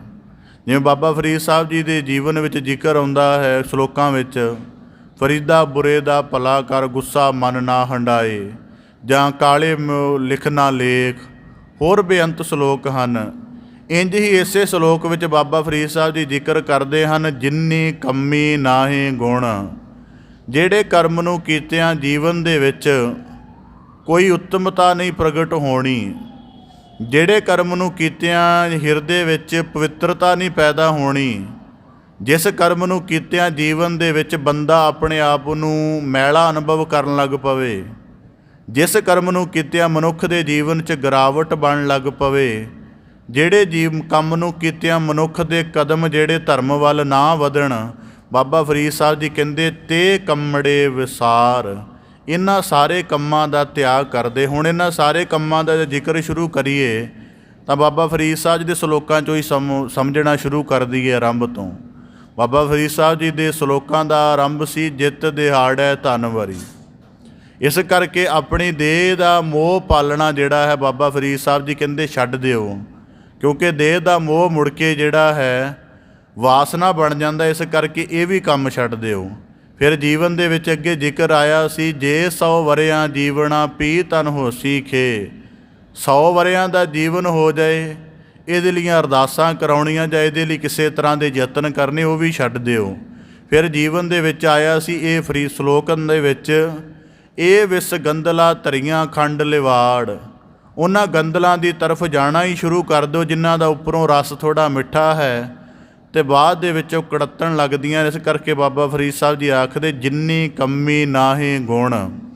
ਹੁਣ ਕੁਦਰਤੀ ਜੇ ਲੜੀਵਾਰ ਵਿਚਾਰ ਕਰੀਏ ਤਾਂ ਜਿੰਨੀ ਕੰਮੀ ਦੇ ਵਿੱਚ ਕੁਝ ਕਰਮਾਂ ਦਾ ਜ਼ਿਕਰ ਕੀਤਾ ਜਾ ਸਕਦਾ ਹੈ। ਬੰਦਾ ਧਨ ਦਾ ਲੋਭ ਕਰਕੇ ਧਨ ਕਮਾਉਂਦਾ ਹੈ।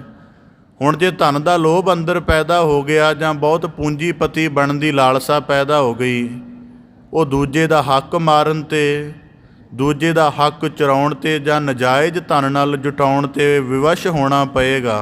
ਅਤੇ ਬਾਬਾ ਫਰੀਦ ਸਾਹਿਬ ਜੀ ਕਹਿੰਦੇ ਇਸ ਕੰਮ ਦੇ ਨਾਲ ਤੇਰੇ ਅੰਦਰੋਂ ਸਬਰ ਵੀ ਜਾਏਗਾ, ਸੰਤੋਖ ਵੀ ਜਾਏਗਾ, ਸ਼ੁਕਰਾਨੇ ਦੇ ਨੇੜੇ ਤੂੰ ਢੁੱਕ ਨਹੀਂ ਸਕੇਂਗਾ। ਇਸ ਕਰਕੇ ਇੱਕੋ ਲੋਭ ਕਰਕੇ ਤੇਰੇ ਅੰਦਰ ਜਿਹੜਾ ਹੈ 3 ਜਿਹੜੇ ਚੰਗੇ ਗੁਣ ਹਨ ਉਹ ਨੇੜੇ ਨਹੀਂ ਆਉਂਦੇ। ਇਸ ਕਰਕੇ ਲੋਭ ਦੀ ਪ੍ਰਵਿਰਤੀ ਦਾ ਤਿਆਗ ਕਰਦੇ। ਇਸੇ ਤਰ੍ਹਾਂ ਆਖਦੇ ਹਨ ਜਿੰਨੀ ਕੰਮੀ ਨਾਹੇ ਗੁਣ। ਹੁਣ ਮਨ ਦੇ ਅੰਦਰ ਜਿਹੜਾ ਹੈ ਅਹੰਕਾਰ ਧਾਰਨ ਕਰ ਲਿਆ ਹੈ ਅਤੇ ਅਹੰਕਾਰ ਰੂਪ ਜਿਹੜਾ ਅਵਗੁਣ ਹੈ ਉਹ ਨਾ ਹਿਰਦੇ ਦੇ ਵਿੱਚ ਦਇਆ ਆਉਣ ਦੇਵੇਗਾ, ਨਾ ਖਿਮਾ ਆਉਣ ਦੇਵੇਗਾ ਅਤੇ ਨਾ ਹੀ ਸਹਿਣਸ਼ੀਲਤਾ ਆਉਣ ਦੇਵੇਗਾ। ਹੁਣ ਕੁਦਰਤੀ ਜਿਹੜੇ ਬੰਦੇ ਅਹੰਕਾਰ ਵਿੱਚ ਹੁੰਦੇ ਨੇ ਉਹਨਾਂ ਨੂੰ ਜੇ ਕਿਸੇ ਉਹਨਾਂ ਦੀ ਹਸਤੀ ਦਾ ਕੋਈ ਕਿਤੇ ਕਿਸੇ ਪਾਸੋਂ ਅਚਾਨਕ ਮਾੜਾ ਮੋਟਾ ਅਪਮਾਨ ਹੋ ਜਾਏ ਉਹਦੇ ਬਾਰੇ ਦਇਆ ਹੀ ਨਹੀਂ ਕਰਨਗੇ। ਕਹਿਣਗੇ ਕੀਤਾ ਹੀ ਕਿਉਂ, ਮੇਰੇ ਬਦਲੇ ਵਾਹ ਕਹੇ ਕਿਉਂ ਨੇ। ਪਹਿਲਾਂ ਤਾਂ ਦਇਆ ਨਹੀਂ ਕਰਨਗੇ, ਫਿਰ ਜੇ ਅਗਲਾ ਕਿਸੇ ਤਰੀਕੇ ਨਾਲ ਖਿਮਾ ਵੀ ਮੰਗ ਲਵੇ, ਖਿਮਾ ਵੀ ਨਹੀਂ ਕਰ ਸਕਣਗੇ। ਜੇ ਕਿਸੇ ਢੰਗ ਦੇ ਨਾਲ ਖਿਮਾ ਵੀ ਕਰ ਲਈ ਤਾਂ ਮੁੜ ਕੇ ਸਹਿਣਸ਼ੀਲਤਾ ਜਵਾਬ ਦੇ ਜਾਂਦੀ ਹੈ। ਕਈ ਸਾਲਾਂ ਤੱਕ ਉਹਦੇ ਕੀਤੇ ਹੋਏ ਅਪਮਾਨ ਨੂੰ ਯਾਦ ਰੱਖਣਗੇ। ਤਾਂ ਬਾਬਾ ਫਰੀਦ ਸਾਹਿਬ ਜੀ ਕਹਿੰਦੇ ਜਿੰਨੀ ਕੰਮੀ ਨਾਹੇ ਗੁਣ। ਇੱਕ ਅਹੰਕਾਰ ਦਾ ਹਿਰਦੇ ਵਿੱਚ ਵਾਸ ਹੋਣ ਦੇ ਨਾਲ ਨਾ ਮਨੁੱਖ ਤੇਰੇ ਨੇੜੇ ਦਇਆ ਆਉਂਦੀ ਹੈ, ਨਾ ਤੂੰ ਜੀਵਨ ਦੇ ਵਿੱਚ ਖਿਮਾਵਾਨ ਹੋ ਸਕਦਾ ਅਤੇ ਨਾ ਹੀ ਸਹਿਣਸ਼ੀਲਤਾ ਦਾ ਮਨ ਤੇਰੇ ਅੰਦਰ ਬਣ ਸਕਦਾ ਹੈ। ਇਸ ਕਰਕੇ ਅਹੰਕਾਰ ਦੀ ਐਸੀ ਪ੍ਰਵਿਰਤੀ ਦਾ ਤਿਆਗ ਕਰਦੇ ਜਿਹਦੇ ਕਰਕੇ ਜੀਵਨ 'ਚ ਗੁਣ ਨਹੀਂ ਬਣਦੇ ਹਨ। ਇਸ ਕਰਕੇ ਬਾਬਾ ਫਰੀਦ ਸਾਹਿਬ ਜੀ ਆਖਦੇ ਜਿੰਨੀ ਕੰਮੀ ਨਾਹੇ ਗੁਣ। ਹੁਣ ਕੁਦਰਤੀ ਹੈ, ਪਰਿਵਾਰਕ ਧੰਦਿਆਂ ਦੀ ਤਰਫ ਮਸਤ ਰਹਿਣਾ ਹੈ, ਤਾਂ ਪਰਿਵਾਰਕ ਧੰਦਿਆਂ ਦੀ ਮਸਤ ਰਹਿਣ ਦੇ ਸੰਬੰਧ ਦੇ ਵਿੱਚ ਜੀਵਨ ਨੂੰ ਖਿਆਲ ਇੰਨਾ ਕੀ ਆਉਂਦਾ ਹੈ ਕਿ ਜੀਵਨ ਇੰਝ ਕੀਤਾ ਜਾਣਾ ਚਾਹੀਦਾ ਹੈ ਕਿ ਮੈਂ ਤਾਂ ਜੀ ਪਰਿਵਾਰ ਦੀ ਪਰਵਰਿਸ਼ ਲਈ ਬਣਿਆ ਹਾਂ।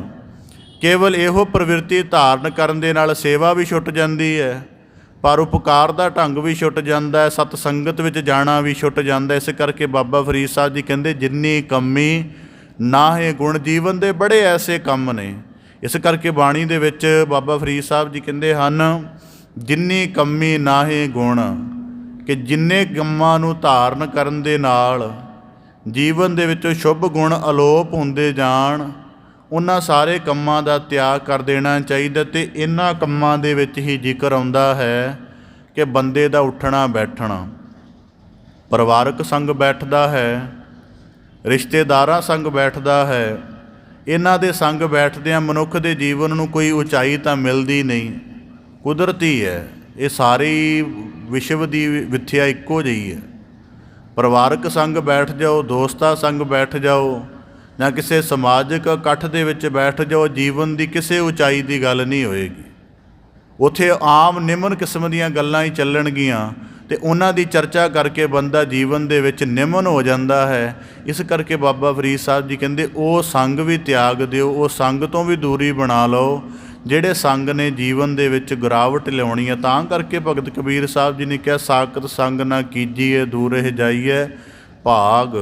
ਤਾਂ ਬਾਬਾ ਫਰੀਦ ਸਾਹਿਬ ਜੀ ਕਹਿੰਦੇ ਜਿੰਨੀ ਕੰਮੀ ਨਾਹੇ ਗੁਣ ਤੇ ਕੰਮੜੇ ਵਿਸਾਰ, ਉਹਨਾਂ ਸਾਰੇ ਕੰਮਾਂ ਦਾ ਤਿਆਗ ਕਰ ਦਿਓ। ਮਤ ਸ਼ਰਮਿੰਦਾ ਥੀ ਵਹੀ ਸਾਈਂ ਦੈ ਦਰਬਾਰ। ਕਿਤੇ ਇਹ ਨਾ ਹੋਵੇ ਕਿ ਇਹ ਕੰਮਾਂ ਨੂੰ ਅੱਜ ਤਿਆਗ ਨਹੀਂ ਰਹੇ ਅਤੇ ਬਾਅਦ ਦੇ ਵਿੱਚ ਇਹਨਾਂ ਕੰਮਾਂ ਕਰਕੇ, ਇਹਨਾਂ ਦੇ ਕੰਮਾਂ ਦੇ ਭਾਵ ਕਰਕੇ ਪਰਮੇਸ਼ਰ ਦੀ ਸੱਚੀ ਦਰਗਾਹ ਦੇ ਵਿੱਚ, ਸਾਈਂ ਦੇ ਦਰਬਾਰ ਵਿੱਚ ਸ਼ਰਮਿੰਦਾ ਹੋਣਾ ਪਵੇ। ਅਤੇ ਸ਼ਰਮਿੰਦਾ ਬੰਦੇ ਨੂੰ ਉਦੋਂ ਹੀ ਹੋਣਾ ਪੈਂਦਾ ਹੈ ਜਦੋਂ ਕਿਸੇ ਉਹਦੇ ਔਗਣ ਦਾ ਪ੍ਰਗਟਾਵਾ ਬਾਹਰ ਹੋ ਜਾਵੇ। ਕੁਦਰਤੀ ਔਗਣ ਹਿਰਦੇ ਵਿੱਚ ਹੈ, ਕੋਈ ਗੱਲ ਨਹੀਂ, ਪਰ ਜਦੋਂ ਔਗਣ ਦਾ ਪ੍ਰਗਟਾਵਾ ਹੋ ਜਾਏ ਫਿਰ ਬੰਦਾ ਸ਼ਰਮਸਾਰ ਹੁੰਦਾ। ਤਾਂ ਬਾਬਾ ਫਰੀਦ ਸਾਹਿਬ ਜੀ ਆਖਦੇ ਹਨ ਮਤ ਸ਼ਰਮਿੰਦਾ ਥੀ ਵਹੀ, ਕਿ ਸ਼ਰਮਿੰਦੇ ਹੋਣ ਦੀ ਨੌਬਤ ਨਾ ਆਵੇ। ਇਸ ਕਰਕੇ ਐਸੇ ਸ਼ੁਭ ਕਰਮਾਂ ਦਾ ਪੱਲਾ ਪਕੜ। ਬਾਣੀ ਦੇ ਵਿੱਚ ਸਤਿਗੁਰੂ ਸਾਹਿਬ ਜੀ ਦੇ ਵਾਕ ਹਨ ਸੋਈ ਕੰਮ ਕਮਾਏ ਜਿਤ ਮੁਖ ਉਜਲਾ। ਜਿਸ ਕੰਮ ਨੂੰ ਕੀਤਿਆਂ ਜੀਵਨ ਦੇ ਵਿੱਚ ਪਵਿੱਤਰਤਾ ਵਧੇ, ਉਸ ਕਰਮ ਦੀ ਤਰਫ ਯਤਨ ਕਰ। ਜਾਂ ਅਸੀਂ ਕੁਦਰਤੀ ਸ਼ਲੋਕ ਦੇ ਵਿੱਚ ਰੋਜ਼ਾਨਾ ਪੜ੍ਹਦੇ ਹਾਂ ਚੰਗਿਆਈਆਂ ਬੁਰਿਆਈਆਂ ਵਾਚੈ ਧਰਮ ਹਦੂਰ। ਇੱਕ ਪਵਿੱਤਰ ਕਰਮ ਧਰਮ ਦੀ ਤਰਫ ਅੱਗੇ ਲੈ ਜਾਂਦਾ ਹੈ, ਅਤੇ ਇੱਕ ਜਿਹੜਾ ਇਹਦੇ ਵਿੱਚ ਨੁਕਤਾ ਸਮਝਣ ਵਾਲਾ ਹੈ ਕਿ ਧਰਮ ਦੀ ਸਾਧਨਾ ਬੰਦਾ ਕਈ ਦਿਨ ਕਰੇ ਅਤੇ ਫਿਰ ਜਾ ਕੇ ਥੋੜ੍ਹਾ ਜਿਹਾ ਉਹਦੀ ਉੱਨਤੀ ਬਣਦੀ ਹੈ। ਮਤਲਬ ਮਹੀਨਿਆਂ ਬੱਧੀ ਸਤ ਸੰਗਤ 'ਚ ਆਵੇ ਫਿਰ ਜਾ ਕੇ ਇਕਾਗਰਤਾ ਬਣਦੀ ਹੈ। ਪਰ ਕਿਸੇ ਮਾੜੀ ਮਜਲਿਸ ਦੇ ਵਿੱਚ ਬੈਠਣਾ ਹੋਵੇ, ਇੱਕ ਸਕਿੰਟ ਦੇ ਵਿੱਚ ਤਾਲਮੇਲ ਬਣ ਜਾਂਦਾ ਹੈ, ਬਹੁਤਾ ਯਤਨ ਨਹੀਂ ਕਰਨਾ ਪੈਂਦਾ। ਕਥਾ ਸੁਣਨ ਦੇ ਹਵਾਲੇ ਵਿੱਚ ਤਾਂ ਕਈ ਤਰ੍ਹਾਂ ਦੇ ਬਹਾਨੇ ਆ ਜਾਂਦੇ ਨੇ ਜੀ, ਸਾਡੇ ਕੋਲ ਨਿਰੰਤਰ ਆਇਆ ਨਹੀਂ ਜਾਂਦਾ, ਕਥਾ ਦੀ ਗੱਲ ਸਮਝ ਨਹੀਂ ਆਉਂਦੀ, ਉਕਾਊ ਹੈ, ਸਮਾਂ ਨਹੀਂ ਹੈ, ਕਈ ਤਰ੍ਹਾਂ ਦੇ ਬਹਾਨੇ ਆ ਜਾਂਦੇ ਨੇ। ਕਿਸੇ ਮਾੜੀ ਮਜਲਿਸ ਦੇ ਵਿੱਚ ਬੈਠ ਕੇ ਨਿੰਦਿਆ ਭਰੀ ਚਰਚਾ ਕਰਨੀ ਹੋਵੇ, ਝੱਟ ਤਾਲਮੇਲ ਬਣ ਜਾਂਦਾ ਹੈ। ਫਿਰ ਭਾਵੇਂ ਇੱਕੋ ਥਾਂ ਬੈਠੇ ਹੋਏ ਸਾਰੇ ਨਗਰ ਦੇ ਬੰਦਿਆਂ ਦੀ ਚਰਚਾ ਕਰਵਾ ਲਓ। ਤਾਂ ਬਾਬਾ ਫਰੀਦ ਸਾਹਿਬ ਜੀ ਆਖਦੇ ਹਨ ਮਤ ਸ਼ਰਮਿੰਦਾ ਥੀ ਵਹੀ ਸਾਈਂ ਦੈ ਦਰਬਾਰ। ਐਸਾ ਕਰਮ ਤੇਰੇ ਕੋਲੋਂ ਕੁਝ ਨਾ ਹੋਵੇ। ਇਸ ਕਰਕੇ ਗੁਰੂ ਸਾਹਿਬ ਜੀ ਨੇ ਕਿਹਾ ਚੰਗਿਆਈਆਂ ਬੁਰਿਆਈਆਂ। ਚੰਗਿਆਈ ਦਾ ਇੱਕ ਕਦਮ ਪੁੱਟੋਗੇ ਤਾਂ ਉਹ ਦੂਸਰੀ ਤਰਫ ਬੁਰਿਆਈ ਦਾ ਇੱਕ ਕਦਮ ਪੁੱਟਿਆ ਹੈ। ਬੁਰਿਆਈ ਅਧਿਕ ਪ੍ਰਭਾਵ ਪਾਉਂਦੀ ਹੈ ਮਨੁੱਖ ਦੇ ਹਿਰਦੇ 'ਤੇ, ਕਿਉਂਕਿ ਮਨੁੱਖ ਦੇ ਅੰਦਰ ਬੁਰਿਆਈ ਕਰਨ ਦੀ ਲਾਲਸਾ ਹਰ ਵੇਲੇ ਜਾਗਦੀ ਰਹਿੰਦੀ ਹੈ। ਜੇ ਚੰਗੇ ਕਰਮ ਦੀ ਲਾਲਸਾ ਜਾਗਦੀ ਹੋਵੇ ਤਾਂ ਸਾਰੀ ਦੁਨੀਆ ਦੇ ਵਿੱਚ ਪਾਪ ਕਿਉਂ ਹੋਵੇ? ਪਾਪ ਦੀ ਮਾਤਰਾ ਇਸੇ ਕਰਕੇ ਵੱਧ ਹੈ ਕਿ ਹਰ ਕੋਈ ਪਾਪ ਦੀ ਤਰਫ ਜਲਦੀ ਚਲਿਆ ਜਾਂਦਾ ਹੈ। ਪਰ ਜਦੋਂ ਧਰਮ ਦਾ ਕਰਮ ਹੈ ਉਦੋਂ ਮਨੁੱਖ ਦੇ ਕਦਮਾਂ ਦੇ ਵਿੱਚ ਜਿਹੜੀ ਸਿੱਥਲਤਾ ਆ ਜਾਂਦੀ ਹੈ, ਦਲਿੱਦਰ ਆ ਜਾਂਦਾ ਹੈ। ਇਸ ਕਰਕੇ ਬਾਬਾ ਫਰੀਦ ਸਾਹਿਬ ਜੀ ਆਖਦੇ ਮਤ ਸ਼ਰਮਿੰਦਾ ਥੀ ਵਹੀ ਸਾਈਂ ਦੈ ਦਰਬਾਰ। ਇਸ ਕਰਕੇ ਬਾਣੀ ਦੇ ਵਿੱਚ ਸਤਿਗੁਰੂ ਸਾਹਿਬ ਜੀ ਦੇ ਵਾਕ ਹਨ, ਤੇਰੇ ਜ਼ਿਕਰ ਆਉਂਦਾ ਬਾਣੀ ਦੇ ਵਿੱਚ, ਉੱਥੇ ਸੱਚੋ ਹੀ ਸੱਚ ਨਿਬੜੈ ਚੁਣ ਵੱਖ ਕੜੇ ਜਮਾਲਿਆ ਥਾਓ ਨਾ ਪਾਇਨ ਕੂੜਿਆਰ ਮੁਹ ਕਾਲੈ ਦੋਜਕ ਚਾਲਿਆ ਤੇਰੇ ਨਾਇ ਰਤੇ ਸੇ ਜਿਣ ਗਏ, ਹਾਰ ਗਏ ਸੇ ਠੱਗਣ ਵਾਲਿਆ, ਨਿਖਨਾਵੈ ਧਰਮ ਬਹਾਲਿਆ। ਤਾਂ ਬਾਬਾ ਫਰੀਦ ਸਾਹਿਬ ਜੀ ਆਖਦੇ, ਮਤ ਸ਼ਰਮਿੰਦਾ ਥੀ ਵਹੀ ਸਾਈਂ ਦੈ ਦਰਬਾਰ। ਬਾਬਾ ਫਰੀਦ ਸਾਹਿਬ ਜੀ ਦੇ ਜੀਵਨ ਦੀ ਇੱਕ ਘਟਨਾ ਇਹਦੇ ਸੰਬੰਧ ਵਿੱਚ ਅਰਜ਼ ਕਰਦਿਆਂ, ਬਾਬਾ ਫਰੀਦ ਸਾਹਿਬ ਜੀ ਦਾ ਕੋਈ ਮੁਰੀਦ ਸੀ, ਤਾਂ ਬਾਬਾ ਫਰੀਦ ਸਾਹਿਬ ਜੀ ਕੁਦਰਤੀ ਉਹਦੇ ਨਾਲ ਬੜਾ ਸਨੇਹ ਕਰਦੇ ਸਨ। ਹੁਣ ਜਦੋਂ ਬਾਬਾ ਫਰੀਦ ਸਾਹਿਬ ਜੀ ਦਾ ਉਹਦੇ ਨਾਲ ਸਨੇਹ ਸੀ ਤੇ ਹਰ ਕੋਈ ਉਹਦਾ ਅਦਬ ਕਰਨ ਲੱਗ ਪਿਆ। ਇਸ ਅਦਬ ਦੇ ਵਿੱਚ ਉਹਦੇ ਅੰਦਰ ਥੋੜ੍ਹਾ ਮਨ ਦੇ ਅੰਦਰ ਕਹਿ ਲਓ ਮਾਣ ਭਾਵਨਾ ਭਰ ਗਈ ਕਿ ਮੈਂ ਬਾਬਾ ਫਰੀਦ ਸਾਹਿਬ ਜੀ ਦਾ ਸਭ ਤੋਂ ਜ਼ਿਆਦਾ ਚਹੇਤਾ ਹਾਂ। ਇਸ ਕਰਕੇ ਇਸੇ ਮਾਣ ਦੇ ਵਿੱਚ ਉਹਨੇ ਹੌਲੀ ਹੌਲੀ ਜਿਹੜਾ ਸੀ ਲੋਕਾਂ ਦਾ ਮਨ ਦਿਖਾਉਣਾ ਸ਼ੁਰੂ ਕਰ ਦਿੱਤਾ। ਮਤਲਬ ਉਹਨੂੰ ਆਪਣੇ ਆਪ ਦਾ ਗਿਆਨ ਨਾ ਰਿਹਾ, ਐਸੇ ਬੋਲਣ ਲੱਗ ਪਿਆ ਕਿ ਲੋਕਾਂ ਨੇ ਉਹਦੇ ਤੋਂ ਦੂਰੀ ਬਣਾਉਣੀ ਸ਼ੁਰੂ ਕਰ ਦਿੱਤੀ। ਅਤੇ ਇੱਕ ਦਿਨ ਆਇਆ ਬਾਬਾ ਫਰੀਦ ਸਾਹਿਬ ਜੀ ਦੇ ਕੋਲ। ਬਾਬਾ ਫਰੀਦ ਸਾਹਿਬ ਜੀ ਨੇ ਨਾ ਚੰਗੀ ਤਰ੍ਹਾਂ ਉਹਨੂੰ ਸਜਦਾ ਕਰਨ ਦਿੱਤਾ ਆਪਣੇ ਆਪ ਨੂੰ, ਨਾ ਹੀ ਉਹਦੇ ਨਾਲ ਕੋਈ ਵਚਨਾਂ ਦੀ ਸਾਂਝ ਕੀਤੀ, ਨਾ ਹੀ ਉਹਦੇ ਨਾਲ ਕੋਈ ਸਨੇਹ ਦਾ ਪ੍ਰਗਟਾਵਾ ਕੀਤਾ। ਕਾਫੀ ਸਮਾਂ ਬੈਠਾ ਰਿਹਾ ਬਾਬਾ ਫਰੀਦ ਸਾਹਿਬ ਜੀ ਦੇ ਸਾਹਮਣੇ, ਅਤੇ ਬਾਅਦ ਦੇ ਵਿੱਚ ਕਹਿਣ ਲੱਗਾ, ਜੀ ਅੱਗੇ ਮੈਂ ਆਉਂਦਾ ਸਾਂ ਤੁਸੀਂ ਮੈਨੂੰ ਗਲੇ ਨਾਲ ਲਗਾਉਂਦੇ ਸੀ, ਮੇਰੇ ਹੱਥ ਚੁੰਮਦੇ ਸੀ, ਮੇਰੇ ਨਾਲ ਕਈ ਆਪਣੀਆਂ ਦਿਲ ਦੇ ਰਾਜ ਸਾਂਝੇ ਕਰਦੇ ਸੀ। ਅੱਜ ਆਇਆ ਤੁਸੀਂ ਜਰਾ ਜਿੰਨਾ ਵੀ ਮੇਰੇ ਤਰਫ ਧਿਆਨ ਨਹੀਂ ਦਿੱਤਾ। ਤਾਂ ਬਾਬਾ ਫਰੀਦ ਸਾਹਿਬ ਜੀ ਨੇ ਕਿਹਾ ਕਿ ਕਰਮਾਂ ਕਰਕੇ ਮਾਣ ਮਿਲਦਾ ਹੈ। ਤੇਰੇ ਕਰਮ ਹੁਣ ਐਸੇ ਨਹੀਂ ਰਹੇ ਕਿ ਤੂੰ ਮੇਰੇ ਗਲੇ ਲੱਗਣ ਦਾ ਪਾਤਰ ਬਣ ਸਕੇ। ਤੇਰੇ ਕਰਮ ਐਸੇ ਨਹੀਂ ਰਹੇ ਕਿ ਤੇਰੇ ਜੀਵਨ ਨੂੰ ਦੇਖ ਕੇ ਮੈਨੂੰ ਤੇਰੇ ਜੀਵਨ ਨੂੰ ਪੂਜਣ ਦਾ ਜਾਂ ਸਨਮਾਨ ਕਰਨ ਦਾ ਖਿਆਲ ਆਵੇ। ਕਹਿਣ ਲੱਗਾ, ਮੇਰੇ ਪਾਸੋਂ ਐਸਾ ਕੀ ਹੋਇਆ? ਕਹਿਣ ਲੱਗੇ, ਤੇ ਪਿਛਲੇ ਦਿਨਾਂ ਦੇ ਵਿੱਚ ਕਈ ਐਸੇ ਸੱਜਣਾਂ ਨੇ ਆ ਕੇ ਅਰਜ਼ ਕੀਤੀ ਹੈ ਕਿ ਹੈ ਤਾਂ ਤੁਹਾਡਾ ਸਨੇਹੀ, ਪਰ ਉਹਦੀ ਬੋਲ ਬਾਣੀ ਚੰਗੀ ਨਹੀਂ ਹੈ। ਇਸ ਕਰਕੇ ਤੂੰ ਐਸੇ ਕਰਮ ਕੀਤੇ ਹੋਏ ਹਨ ਜਿਹਦੇ ਨਾਲ ਦੂਜਿਆਂ ਦਾ ਹਿਰਦਾ ਦੁਖਤ ਹੋਇਆ। ਇਸ ਕਰਕੇ ਫਿਰ ਜਦੋਂ ਐਸਾ ਜ਼ਿਕਰ ਕੀਤਾ ਫਿਰ ਸ਼ਰਮਿੰਦਾ ਹੋ ਗਿਆ, ਸਿਰ ਝੁਕਾ ਲਿਆ। ਤਾਂ ਬਾਬਾ ਫਰੀਦ ਸਾਹਿਬ ਜੀ ਆਖਦੇ ਹਨ, ਮਤ ਸ਼ਰਮਿੰਦਾ ਥੀ ਵਹੀ ਸਾਈਂ ਦੈ ਦਰਬਾਰ। ਦੁਬਾਰਾ ਕਦੇ ਜੀਵਨ ਦੇ ਵਿੱਚ ਐਸਾ ਨਾ ਹੋਵੇ ਕਿ ਤੈਨੂੰ ਉਸ ਪਰਮੇਸ਼ਰ ਦੀ ਦਰਗਾਹ ਦੇ ਵਿੱਚ ਸ਼ਰਮਿੰਦਾ ਹੋਣਾ ਪਵੇ। ਇਸ ਕਰਕੇ ਬਾਣੀ ਦੇ ਵਿੱਚ ਵਾਕ ਹਨ, ਰਾਰਾ ਰੰਗੋ ਆ ਮਨ ਆਪਣਾ, ਹਰ ਹਰ ਨਾਮ ਜਪੋ ਰਿਜ ਤਸਨਾ, ਰੇ ਰੇ ਦਰਗੇ ਕਹੈ ਨ ਕੋ, ਆਓ ਬੈਠ ਠਾදුਰ ਸੁਭਦੇਵ, ਉਹਾਂ ਮਹਿਲੀ ਪਾਵੇ ਤੂੰ ਬਾਸਾ, ਜਨਮ ਮਰਨੈ ਹੋਏ ਬਿਨਾਸਾ। ਕਿ ਭਾਵ ਐਸੇ ਕਰਮ ਕਰ ਜਿਹਦੇ ਨਾਲ ਜੀਵਨ ਦੇ ਵਿੱਚ ਮੁੱਖ ਉਜਲਾ ਹੋਵੇ। ਬਾਣੀ 'ਚ ਵਾਕ ਹਨ, ਵਿੱਚ ਦੁਨੀਆ ਸੇਵ ਕਮਾਈਐ, ਤਾਂ ਦਰਗਹਿ ਬੈਸਣ ਪਾਈਐ। ਤਾਂ ਬਾਬਾ ਫਰੀਦ ਸਾਹਿਬ ਜੀ ਆਖਦੇ ਨੇ, ਮਤ ਸ਼ਰਮਿੰਦਾ ਥੀ ਵਹੀ ਸਾਈਂ ਦੈ ਦਰਬਾਰ। ਹੁਣ ਕੁਦਰਤੀ ਇਹਦੇ ਵਿੱਚ ਇੱਕ ਹੋਰ ਵੀ ਅਨੁਭਵ ਹੈ। ਅਸੀਂ ਰੋਜ਼ਾਨਾ ਗੁਰੂ ਦਰਬਾਰ ਆਉਂਦੇ ਹਾਂ, ਗੁਰੂ ਕੇ ਸਨਮੁਖ ਨਤਮਸਤਕ ਹੁੰਦੇ ਹਾਂ। ਸਾਨੂੰ ਇੱਕ ਗੱਲ ਦਾ ਖਿਆਲ ਰੱਖਣਾ ਚਾਹੀਦਾ ਹੈ ਕਿ ਨਮਸਕਾਰ ਅਸੀਂ ਰੋਜ਼ ਕਰਦੇ ਹਾਂ, ਪਰਿਕਰਮਾ ਵੀ ਰੋਜ਼ ਕਰਦੇ ਹਾਂ, ਪਰ ਇਹ ਸਾਡਾ ਕਰਮ ਉਦਣ ਸਹੀ ਅਰਥਾਂ ਦੇ ਵਿੱਚ ਸੱਚਾ ਹੋ ਸਕੇਗਾ ਜਿੱਦਣ ਅਸੀਂ ਇਨ ਬਿਨ ਗੁਰੂ ਕੀ ਸਿੱਖਿਆ ਦੇ ਅਨੁਸਾਰ ਜੀਵਨ ਜਿਉਣਾ ਸ਼ੁਰੂ ਕਰ ਦੇਵਾਂਗੇ।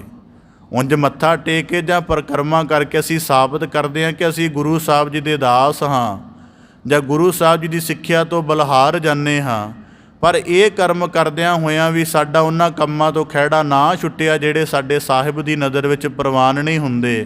ਤਾਂ ਕੁਦਰਤੀ ਹੈ, ਬਾਬਾ ਫਰੀਦ ਸਾਹਿਬ ਜੀ ਕਹਿੰਦੇ ਫਿਰ ਜੀਵਨ ਦੇ ਵਿੱਚ ਸ਼ਰਮਿੰਦਗੀ ਦਾ ਸਾਹਮਣਾ ਕਰਨਾ ਪੈਂਦਾ। ਇਸ ਕਰਕੇ ਉਹ ਸਾਰੇ ਕੰਮਾਂ ਦਾ ਤਿਆਗ ਕਰ ਦੇਣਾ ਜ਼ਰੂਰੀ ਹੈ। ਫਰੀਦਾ ਸਾਹਿਬ ਦੀ ਕਰ ਚਾਕਰੀ, ਦਿਲ ਦੀ ਲਾਹੇ ਭਰਾਂਦ। ਤਾਂ ਬਾਬਾ ਫਰੀਦ ਸਾਹਿਬ ਜੀ ਅੱਗੇ ਜ਼ਿਕਰ ਕਰਦੇ ਹਨ ਕਿ ਚੰਗੇ ਕੰਮਾਂ ਦਾ ਗ੍ਰਹਿਣ ਕਰ ਅਤੇ ਮਾੜਿਆਂ ਦਾ ਤਿਆਗ ਕਰ। ਨਾਲ ਹੀ ਜ਼ਿਕਰ ਕਰਦੇ ਹਨ ਕਿ ਸਾਹਿਬ ਦੀ ਕਰ ਚਾਕਰੀ। ਜੇ ਜੀਵਨ ਦੇ ਵਿੱਚ ਮਾਣ ਪਾਉਣਾ ਹੈ ਤਾਂ ਆਪਣੇ ਸਾਹਿਬ ਦੀ ਚਾਕਰੀ ਕਰ। ਹੁਣ ਕੁਦਰਤੀ ਹੈ, ਚਾਕਰੀ ਦੀ ਸਮਝ ਇਹਨਾਂ ਸਮਿਆਂ ਦੇ ਵਿੱਚ ਨਹੀਂ ਆਏਗੀ, ਪਰ ਫਿਰ ਵੀ ਆ ਸਕਦੀ। ਜਿਨ੍ਹਾਂ ਨੇ ਪੇਂਡੂ ਜੀਵਨ ਜੀਵਿਆ ਉਹਨਾਂ ਨੂੰ ਪਤਾ ਹੋਏਗਾ ਕਿ ਪੇਂਡੂ ਜੀਵਨ ਦੇ ਵਿੱਚ ਆ ਜਿਹੜੇ ਘਰ ਦੇ ਕੰਮਾਂ ਦੇ ਵਿੱਚ ਖੇਤੀ ਆਦਿਕ ਜਾਂ ਹੋਰ ਕੰਮਾਂ ਦੇ ਵਿੱਚ ਕੁਝ ਜਟਾਉਣ ਵਾਲੇ ਹੁੰਦੇ ਹਨ, ਕਾਮੇ ਆਦਿਕ, ਉਹਨਾਂ ਦੇ ਜੀਵਨ ਇੱਕ ਤਾਂ ਹੁੰਦਾ ਜਿਵੇਂ ਕੁਦਰਤੀ ਉਸਾਰੀ ਵਾਲਾ ਮਜ਼ਦੂਰ ਹੈ, ਉਹ ਸਾਰੀ ਦੇ ਕੰਮ 'ਚ ਹੀ ਕੰਮ ਕਰਦਾ, ਮਜ਼ਦੂਰੀ ਕਰਦਾ। ਪਰ ਇੱਕ ਐਸੇ ਪੱਕੇ ਜੀਵਨ ਦੀ ਵਗਾਰੀ ਢੋਏ ਹੁੰਦੇ ਹਨ, ਉਹ ਜਿਸ ਘਰ ਵਿੱਚ ਰਹੇ ਹੁੰਦੇ ਹਨ, ਉਹਨਾਂ ਦੇ ਇੱਕ ਘਰ ਦੇ ਉੱਚੇ ਕੰਮ ਤੋਂ ਲੈ ਕੇ ਜਿਹੜਾ ਨਿਮਨ ਕਿਸਮ ਦਾ ਕੰਮ ਹੈ ਉਹਦੇ ਕੋਲੋਂ ਕਰਵਾਇਆ ਜਾਂਦਾ ਹੈ। ਸਾਰਾ ਦਿਨ ਔਰ ਸਾਰੀ ਜ਼ਿੰਦਗੀ ਵਗਾਰ ਢਵਾਈ ਜਾਂਦੀ ਹੈ, ਪਸ਼ੂਆਂ ਨੂੰ ਸੰਭਾਲਣ ਦਾ ਕੰਮ, ਖੇਤੀ ਦਾ, ਬੱਚਿਆਂ ਨੂੰ, ਜਿੰਨੇ ਘਰ ਦੇ ਕੰਮ ਨੇ ਸਾਰੇ ਉਹਦੇ ਕੋਲੋਂ ਕਰਵਾਏ ਜਾਂਦੇ ਨੇ। ਅਤੇ ਕੁਦਰਤੀ ਉਹ ਵਿਚਾਰਾ ਇਤਰਾਜ਼ ਵੀ ਨਹੀਂ ਕਰਦਾ। ਉਹਦੇ ਜੀਵਨ ਦੀ ਗਿਣਤੀ ਪ੍ਰਸ਼ਾਦੇ ਤੱਕ ਸੀਮਤ ਹੁੰਦੀ ਹੈ ਕਿ ਪ੍ਰਸ਼ਾਦਾ ਮਿਲਦਾ ਜਾਏ, ਉਹ ਜਿੰਨੇ ਮਰਜ਼ੀ ਕੰਮ ਉਹਦੇ ਕੋਲ ਕਰਵਾਈ ਜਾਂਦੇ ਨੇ। ਤਾਂ ਬਾਬਾ ਫਰੀਦ ਸਾਹਿਬ ਜੀ ਕਹਿੰਦੇ ਸਾਹਿਬ ਦੀ ਕਰ ਚਾਕਰੀ। ਚਾਕਰੀ ਦਾ ਮਤਲਬ ਹੈ ਕਿ ਜਿਹੜੇ ਵੀ ਕੰਮਾਂ ਦੇ ਨਾਲ ਤੂੰ ਉਹਨੂੰ ਪ੍ਰਵਾਨ ਹੋ ਜਾਵੇਂ, ਉਹਨੂੰ ਚੰਗਾ ਲੱਗ ਜਾਵੇਂ। ਉਹ ਪੂਰਾ ਸਮਰਪਣ ਕਰਨ ਦਾ ਜੀਵਨ ਜਿਹਦੇ ਵਿੱਚ ਤੂੰ ਉਹਨੂੰ ਚੰਗਾ ਲੱਗ ਜਾਵੇਂ। ਅਤੇ ਉਹ ਚੰਗਾ ਕੀ ਹੈ? ਉਹਦੇ ਵਿੱਚ ਸੇਵਾ ਵੀ ਆਉਂਦੀ ਹੈ, ਉਹਦੇ ਵਿੱਚ ਸਿਮਰਨ ਵੀ ਆਉਂਦਾ, ਉਹਦੇ ਵਿੱਚ ਸਤ ਸੰਗਤ ਦਾ ਅਭਿਆਸ ਵੀ ਆਉਂਦਾ ਹੈ, ਉਹਦੇ ਵਿੱਚ ਉਹਨਾਂ ਪੁਰਖਾਂ ਦੀ ਸੰਗਤ ਵੀ ਆਉਂਦੀ ਹੈ ਜਿਹੜੀ ਸੰਗਤ ਮਨੁੱਖ ਨੂੰ ਜੀਵਨ ਦੇ ਵਿੱਚ ਉੱਚਾ ਲਿਜਾਂਦੀ ਹੈ। ਤਾਂ ਬਾਬਾ ਫਰੀਦ ਸਾਹਿਬ ਜੀ ਆਖਦੇ ਹਨ, ਫਰੀਦਾ ਸਾਹਿਬ ਦੀ ਕਰ ਚਾਕਰੀ। ਕੇਵਲ ਚਾਕਰੀ ਨੂੰ ਸਮਰਪਿਤ ਹੋ ਜਾ, ਦਿਲ ਦੀ ਲਾਹੇ ਭਰਾਂਦ। ਜਿਹੜੀ ਮਨ ਦੇ ਤਲ ਦੀ ਭਟਕਣ ਹੈ ਉਹਨੂੰ ਸਾਰੀ ਭਟਕਣ ਨੂੰ ਛੱਡ ਦੇ ਕਿ ਕੀ ਹੋਵੇਗਾ ਕੀ ਨਹੀਂ ਹੋਵੇਗਾ। ਹੁਣ ਕੁਦਰਤੀ ਇਸ ਸ਼ਲੋਕ ਦੇ ਵਿੱਚ ਇੱਕ ਰਮਜ਼ ਹੈ ਕਿ ਬੰਦਾ ਨਾ ਹਮੇਸ਼ਾ ਦੁਬਿਧਾ ਦੇ ਵਿੱਚ ਰਹਿੰਦਾ। ਇੱਕ ਪਾਸੇ ਉਹਦੇ ਮਨ ਦਾ ਰੌਲਾ ਪਿਆ ਰਹਿੰਦਾ, ਦੂਜੇ ਪਾਸੇ ਜਿਹੜੇ ਮਾਰਗ 'ਤੇ ਚੱਲ ਰਿਹਾ ਹੁੰਦਾ ਉਹ ਸੋਝੀ ਉਹਦੇ ਸਾਹਮਣੇ ਪ੍ਰਮੁੱਖ ਰਹਿੰਦੀ ਹੈ। ਇੱਕ ਪਾਸੇ ਗੁਰੂ ਕੇ ਉਪਦੇਸ਼ ਦਾ ਮਨ ਦੇ ਅੰਦਰ ਚਾਨਣ ਹੈ ਕਿ ਨਿੰਦਿਆ ਵਾਲੇ ਸੰਗ ਤੋਂ ਦੂਰ ਹੀ ਹੋਣੀ ਚਾਹੀਦੀ ਹੈ, ਪਰ ਦੂਜੇ ਪਾਸੇ ਮਨ ਦਾ ਸੁਭਾਅ ਕਹਿੰਦਾ ਕੋਈ ਨਾ, ਜੇ ਕੁਝ ਘੜੀਆਂ ਬੈਠ ਲਵਾਂਗੇ, ਸਾਡੇ ਆਪਣੇ ਭੈਣ ਭਰਾ ਹੀ ਨੇ, ਕੋਈ ਬਗਾਨੇ ਤਾਂ ਨਹੀਂ। ਇਸ ਕਰਕੇ ਬਾਬਾ ਫਰੀਦ ਸਾਹਿਬ ਜੀ ਕਹਿੰਦੇ ਕਿ ਜੀਵਨ ਦੇ ਵਿੱਚ ਦੋਹਰਾਪਣ ਨਾ ਬਣਿਆ ਰਹੇ, ਕਿ ਇੱਕ ਪਾਸੇ ਹਿਰਦੇ ਅੰਦਰ ਚਾਨਣ ਹੋਵੇ, ਦੂਜੇ ਪਾਸੇ ਜੀਵਨ ਦੇ ਵਿੱਚ ਭਟਕਣ ਹੋਵੇ। ਤਾਂ ਬਾਬਾ ਫਰੀਦ ਸਾਹਿਬ ਜੀ ਕਹਿੰਦੇ ਸਾਹਿਬ ਦੀ ਕਰ ਚਾਕਰੀ। ਚਾਕਰੀ ਦਾ ਭਾਵ ਹੁਣ ਜਿਹੜਾ ਚਾਕਰ ਕਰਨ ਵਾਲਾ ਹੈ ਉਹ ਸਦਾ ਹਾਜ਼ਰ ਰਹਿੰਦਾ ਹੈ। ਇਸ ਕਰਕੇ ਬਾਬਾ ਫਰੀਦ ਸਾਹਿਬ ਜੀ ਕਹਿੰਦੇ ਸਾਹਿਬ ਦੀ ਕਰ ਚਾਕਰੀ ਦਾ ਭਾਵ ਹੈ ਕਿ ਜਿਹੜੇ ਮਨ ਨੇ ਵਿਕਾਰਾਂ ਦੀ ਤਰਫ ਭਟਕਣਾ ਹੈ ਜਾਂ ਕੋਈ ਅਸਾਧ ਫੁਰਨਿਆਂ ਦੇ ਨਾਲ ਮਲੀਨ ਹੋਣਾ ਹੈ, ਉਸੇ ਮਨ ਨੂੰ ਸਾਹਿਬ ਦੀ ਚਾਕਰੀ ਕਰਨ ਲਗਾ ਦੇ। ਭਾਵ ਕਿ ਕਦੀ ਉਹ ਮਨ ਗਿਆਨ ਦੀ ਵਿਚਾਰ ਕਰੇ, ਕਦੀ ਸਤ ਸੰਗਤ ਦੇ ਅਭਿਆਸ ਵਿੱਚ ਜੁੜ ਕੇ ਬੈਠੇ, ਕਦੀ ਹੋਰ ਸ਼ੁਭ ਤਰ੍ਹਾਂ ਦੇ ਕਰਮ ਕਰੇ ਜਿਹਦੇ ਵਿੱਚ ਸੇਵਾ ਜਾਂ ਪਰਉਪਕਾਰ ਆਦਿਕ ਆਉਂਦੇ ਹਨ। ਕਿਉਂਕਿ ਜਦੋਂ ਜਦੋਂ ਇੰਜ ਕਰੇਗਾ ਉਦੋਂ ਜੀਵਨ ਦੀ ਬਾਤ ਬਣੇਗੀ। ਅਤੇ ਜ਼ਿਕਰ ਕੀਤਾ ਹੈ ਦਰਵੇਸ਼ਾਂ ਨੂੰ ਲੋੜੀਐ ਰੁੱਖਾਂ ਦੀ ਜੀਰਾਂਦ। ਕਹਿੰਦੇ ਜੇ ਫਕੀਰੀ ਜੀਵਨ ਪ੍ਰਾਪਤ ਕਰਨਾ ਹੋਵੇ ਤਾਂ ਰੁੱਖਾਂ ਵਰਗੀ ਜੀਰਾਂਦ ਹੋਣੀ ਚਾਹੀਦੀ ਹੈ। ਹੁਣ ਇਹ ਬੜਾ ਵੱਡਾ ਨੁਕਤਾ ਬਾਬਾ ਫਰੀਦ ਸਾਹਿਬ ਜੀ ਨੇ ਕਿਹਾ, ਰੁੱਖਾਂ ਦੀ ਜੀਰਾਂਦ। ਇਹਦਾ ਜ਼ਿਕਰ ਇਹ ਹੈ ਕਿ ਦਰਵੇਸ਼ਾਂ ਨੂੰ ਲੋੜੀਐ ਰੁੱਖਾਂ ਦੀ ਜੀਰਾਂਦ ਦਾ ਭਾਵ ਇਹ ਹੈ ਕਿ ਮਨੁੱਖ ਨੂੰ ਆਪਣੇ ਜੀਵਨ ਦੇ ਵਿੱਚ ਰੁੱਖਾਂ ਦੀ ਜੀਰਾਂਦ ਵਾਂਗ ਹੋਣਾ ਚਾਹੀਦਾ। ਜਿਸ ਕਰਕੇ ਬਾਬਾ ਫਰੀਦ ਸਾਹਿਬ ਜੀ ਆਖਦੇ ਹਨ, ਹੁਣ ਰੁੱਖਾਂ ਦੀ ਜੀਰਾਂਦ ਕਿਹਾ ਹੈ। ਹੁਣ ਕੁਦਰਤੀ ਹੈ ਬੰਦਾ ਆਪਣੇ ਸਤਿਗੁਰੂ ਕੇ ਬਚਨ ਕਮਾਉਣ ਦੀ ਤਰਫ ਚੱਲ ਪਏ, ਕੁਝ ਦਿਨ ਸਾਧਨਾ ਕਰਦਾ ਅਤੇ ਬੰਦਾ ਫਲ ਦੀ ਆਸ ਕਰਨ ਲੱਗ ਪੈਂਦਾ ਹੈ ਕਿ ਮੈਂ ਇਤਨੇ ਦਿਨ ਸੇਵਾ ਕੀਤੀ ਹੈ, ਸਿਮਰਨ ਕੀਤਾ ਹੈ, ਮੈਨੂੰ ਕੋਈ ਨਾ ਕੋਈ ਫਲ ਅਨੁਭਵ ਹੋਣਾ ਚਾਹੀਦਾ ਹੈ।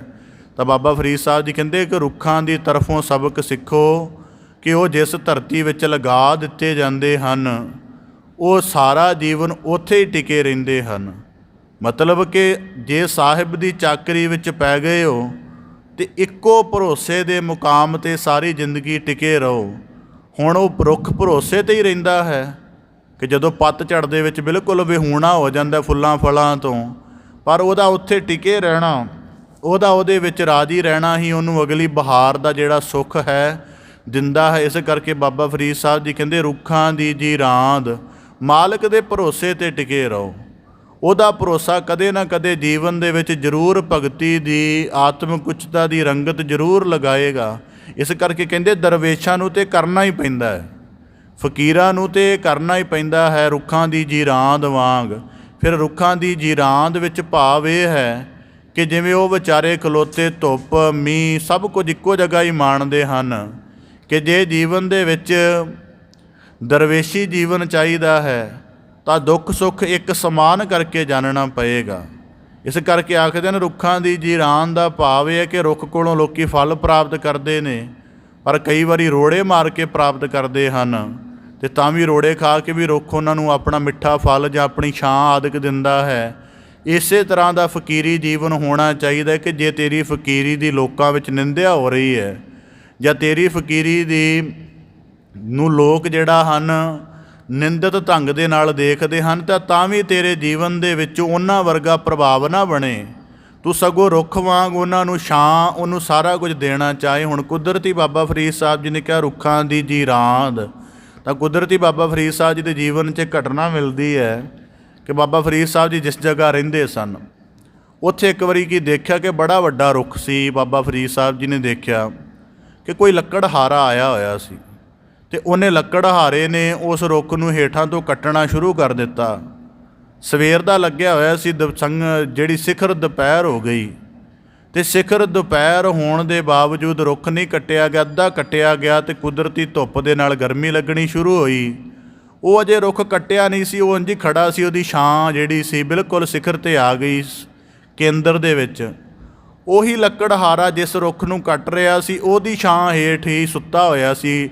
ਉਹਨੇ ਆਪਣੀ ਦੁਪਹਿਰ ਉਸ ਰੁੱਖ ਦੀ ਛਾਂ ਹੇਠ ਕੱਟੀ ਅਤੇ ਜਦੋਂ ਦੁਪਹਿਰ ਢਲ ਗਈ ਫਿਰ ਉੱਠ ਕੇ ਉਹਨੂੰ ਕੱਟਣ ਲੱਗ ਪਿਆ ਅਤੇ ਸ਼ਾਮ ਤੱਕ ਉਹ ਜਿਹੜਾ ਰੁੱਖ ਕੱਟ ਕੇ ਸੁੱਟ ਦਿੱਤਾ।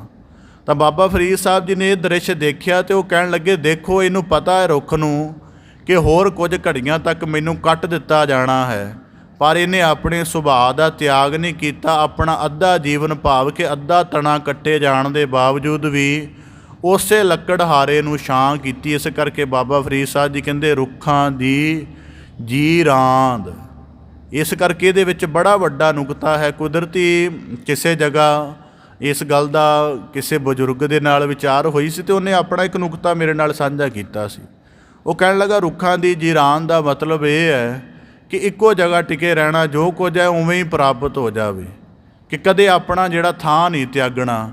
ਇਸ ਕਰਕੇ ਬਾਬਾ ਫਰੀਦ ਸਾਹਿਬ ਜੀ ਆਖਦੇ ਨੇ ਰੁੱਖਾਂ ਦੀ ਜੀ ਰਾਂਦ ਦਾ ਭਾਵ ਇਹ ਹੈ ਕਿ ਜੀਵਨ ਦੇ ਵਿੱਚ ਇੰਨਾ ਵੱਡਾ ਸਬਰ ਹੋਵੇ, ਇੰਨਾ ਵੱਡਾ ਸ਼ੁਕਰਾਨਾ ਹੋਵੇ, ਇੰਨਾ ਵੱਡਾ ਭਰੋਸਾ ਹੋਵੇ, ਇੰਨਾ ਵੱਡਾ ਸਹਿਜ ਹੋਵੇ ਕਿ ਬੰਦਾ ਮਾਲਕ ਦੀ ਉੱਚਤਾ ਤੱਕ ਪਹੁੰਚਣ ਦੇ ਲਈ ਕਦੇ ਕਿਸੇ ਚੀਜ਼ ਦਾ ਤਿਆਗ ਨਾ ਕਰੇ, ਸਿਖਰ ਦਾ ਸਿਖਰ ਚੱਲਦਾ ਹੀ ਰਹੇ। ਇਸ ਕਰਕੇ ਬਾਬਾ ਫਰੀਦ ਸਾਹਿਬ ਜੀ ਨੇ ਕਿਹਾ ਦਰਵੇਸ਼ਾਂ ਨੂੰ ਲੋੜੀਐ ਰੁੱਖਾਂ ਦੀ ਜੀ ਰਾਂਦ। ਜੇ ਫਕੀਰੀ ਜੀਵਨ ਧਾਰਨ ਕਰਨਾ ਹੈ ਤਾਂ ਰੁੱਖਾਂ ਦੀ ਜੀ ਰਾਂਦ ਵਰਗਾ ਸੁਭਾਅ ਬਣਾਉਣਾ ਪਏਗਾ। ਇਸ ਕਰਕੇ ਬਾਬਾ ਫਰੀਦ ਸਾਹਿਬ ਜੀ ਆਖਦੇ ਹਨ ਰੁੱਖਾਂ ਦੀ ਜੀ ਰਾਂਦ ਦੇ ਵਿੱਚ ਇੱਕ ਹੋਰ ਵੀ ਭਾਵ ਇਹ ਹੈ, ਕਹਿੰਦੇ ਜਿਹੜੇ ਧਰਤੀ ਦੇ ਅਸਲ ਮਾਲਕ ਹਨ ਇਹ ਰੁੱਖ ਹਨ, ਅਤੇ ਜਿਹੜੀ ਫਕੀਰੀ ਹੈ ਇਹ ਰੁੱਖ ਵਰਗੀ ਹੋਣੀ ਚਾਹੀਦੀ ਹੈ। ਕਿ ਰੁੱਖ ਜਿਹੜਾ ਹੈ ਜਦੋਂ ਸ਼ੁਰੂ ਹੁੰਦਾ ਹੈ ਉਹ ਇੱਕ ਬੀਜ ਤੋਂ ਸ਼ੁਰੂ ਹੁੰਦਾ ਹੈ ਅਤੇ ਰੁੱਖ ਨੂੰ ਆਪਣੇ ਜੰਮਣ ਸਮੇਂ ਹੀ ਆਪਣਾ ਤਿਆਗ ਕਰਨਾ ਪੈਂਦਾ ਹੈ। ਹੁਣ ਬੀਜ ਜਦੋਂ ਮਿੱਟੀ ਦੇ ਵਿੱਚ ਚਲਿਆ ਜਾਂਦਾ ਉਹਦਾ ਪਹਿਲਾ ਸਰੂਪ ਬਰਕਰਾਰ ਨਹੀਂ ਰਹਿੰਦਾ, ਉਹ ਮਿਟ ਜਾਂਦਾ ਹੈ ਵਿਚਾਰਾ, ਗਲ ਜਾਂਦਾ ਹੈ ਮਿੱਟੀ ਦੇ ਵਿੱਚ। ਇੰਝ ਹੀ ਬਾਬਾ ਫਰੀਦ ਸਾਹਿਬ ਜੀ ਕਹਿੰਦੇ ਫਕੀਰ ਨੇ ਜੇ ਜੀਵਨ 'ਚ ਫਕੀਰ ਹੋਣਾ ਹੈ ਅਤੇ ਆਪਣੇ ਜੀਵਨ ਦੇ ਜਿਹੜੇ ਪਹਿਲੇ ਪ੍ਰਭਾਵ, ਪਹਿਲੇ ਜਿਹੜੇ ਰੁਤਬੇ ਬਣੇ ਹੋਏ ਹਨ ਉਹਨਾਂ ਨੂੰ ਨਿਮਰਤਾ ਦੇ ਵਿੱਚ ਪਾ ਕੇ ਪਹਿਲਾਂ ਗਾਲਣਾ ਪੈਂਦਾ, ਫਿਰ ਉਹਦਾ ਕੋਈ ਰੁੱਖ ਬਣਦਾ, ਫਿਰ ਉਹਦੇ ਵਿੱਚ ਗਿਆਨ ਦੇ, ਰੱਬੀ ਭੇਦਾਂ ਦੇ, ਸਬਰ ਸ਼ੁਕਰਾਨੇ ਦੇ, ਸੰਤੋਖ ਦੇ ਸਾਰੇ ਫੁੱਲ ਫਲ ਪੱਤੇ ਲੱਗਦੇ ਹਨ ਅਤੇ ਫਿਰ ਜਾ ਕੇ ਇੱਕ ਭਗਤੀ ਰੂਪ ਰੁੱਖ ਬਣਦਾ ਹੈ। ਅਤੇ ਜਦੋਂ ਪੂਰਾ ਜੀਵਨ ਰੁੱਖਾਂ ਦੀ ਜੀ ਰਾਂਦ ਵਰਗਾ ਬਣ ਜਾਏ ਫਿਰ ਦਰਵੇਸ਼ੀ ਜੀਵਨ ਦੀ ਸੰਪੂਰਨਤਾ ਮੰਨੀ ਜਾਂਦੀ ਹੈ। ਇਸ ਪ੍ਰਕਾਰ ਬਾਬਾ ਫਰੀਦ ਸਾਹਿਬ ਜੀ ਅੱਜ ਸਾਨੂੰ ਇਹਨਾਂ ਸਲੋਕਾਂ ਦੁਆਰਾ ਬਖਸ਼ਿਸ਼ ਕਰਕੇ ਨਵਾਜਦੇ ਹਨ ਕਿ ਜੀਵਨ ਨਾਸ਼ਵਾਨ ਹੈ ਅਤੇ ਮੰਡਪ ਮਾਲ ਮੈੜੀਆਂ ਦੇ ਨਾਲ ਜਿਹੜਾ ਹੈ ਮੋਹ ਆਦਿਕ ਨਾ ਪਾ ਕੇ ਆਪਣੇ ਜੀਵਨ ਦੀ ਨਾਸ਼ਵਾਨਤਾ ਨੂੰ ਯਾਦ ਰੱਖ ਕੇ ਭਗਤੀ ਮਾਰਗ 'ਤੇ ਚੱਲਣਾ ਚਾਹੀਦਾ ਹੈ ਅਤੇ ਉਹਨਾਂ ਸ਼ੁਭ ਕਰਮਾਂ ਦਾ ਪੱਲਾ ਪਕੜਨਾ ਚਾਹੀਦਾ ਜਿਹਦੇ ਨਾਲ ਜੀਵਨ ਦੇ ਵਿੱਚ ਮਾਲਕ ਦੀ ਨਜ਼ਰ ਦੇ ਪਾਤਰ ਬਣ ਸਕੀਏ। ਅਤੇ ਜੇ ਜੀਵਨ ਦੇ ਵਿੱਚ ਦਰਵੇਸ਼ੀ ਫਕੀਰੀ ਚਾਹੁੰਦੇ ਹਾਂ ਤਾਂ ਫਿਰ ਰੁੱਖਾਂ ਤੋਂ ਸਬਕ ਲੈ ਕੇ ਓਨੇ ਭਰੋਸੇ, ਸਬਰ ਸ਼ੁਕਰਾਨੇ, ਸੰਤੋਖ ਦੇ ਵਿੱਚ ਜਾਣਾ ਚਾਹੀਦਾ ਹੈ ਤਾਂ ਕਿ ਇੱਕ ਰੁੱਖ ਵਰਗੀ ਜੀ ਰਾਂਦ ਨੂੰ ਪੂਰਾ ਕਰਕੇ ਬੰਦਾ ਆਪਣੇ ਫਕੀਰੀ ਜੀਵਨ ਦੀ ਪ੍ਰਾਪਤੀ ਕਰ ਸਕੇ। ਬਾਬਾ ਫਰੀਦ ਸਾਹਿਬ ਦੀ ਕਿਰਪਾ ਕਰਨ ਸਲੋਕਾਂ ਦਾ ਭਾਵ ਉਪਦੇਸ਼ ਸਾਰਿਆਂ ਦੇ ਹਿਰਦਿਆਂ ਅੰਦਰ ਵਸ ਜਾਏ ਜੀ, ਸਾਰਿਆਂ ਦਾ ਇੱਥੇ ਆਇਆ ਸਫਲਾ ਹੋਵੇ। ਆਪ ਦੇ ਸਨਮੁਖ ਪਾਵਨ ਬਾਣੀ ਦੀ ਲੜੀਵਾਰ ਵਿਚਾਰ ਦੀ ਵਿਆਖਿਆ ਦਾ ਯਤਨ ਰੱਖਦਿਆਂ ਹੋਈਆਂ ਬੇਅੰਤ ਭੁੱਲਾਂ ਦੀ ਖਿਮਾ ਜਾਚਨਾ ਦੀ ਬੜੇ ਅਦਬ ਸਹਿਤ ਗੱਜ ਕੇ ਫਤਿਹ ਅਰਜ ਕਰੋ ਜੀ। ਵਾਹਿਗੁਰੂ ਜੀ ਕਾ ਖਾਲਸਾ, ਵਾਹਿਗੁਰੂ ਜੀ ਕੀ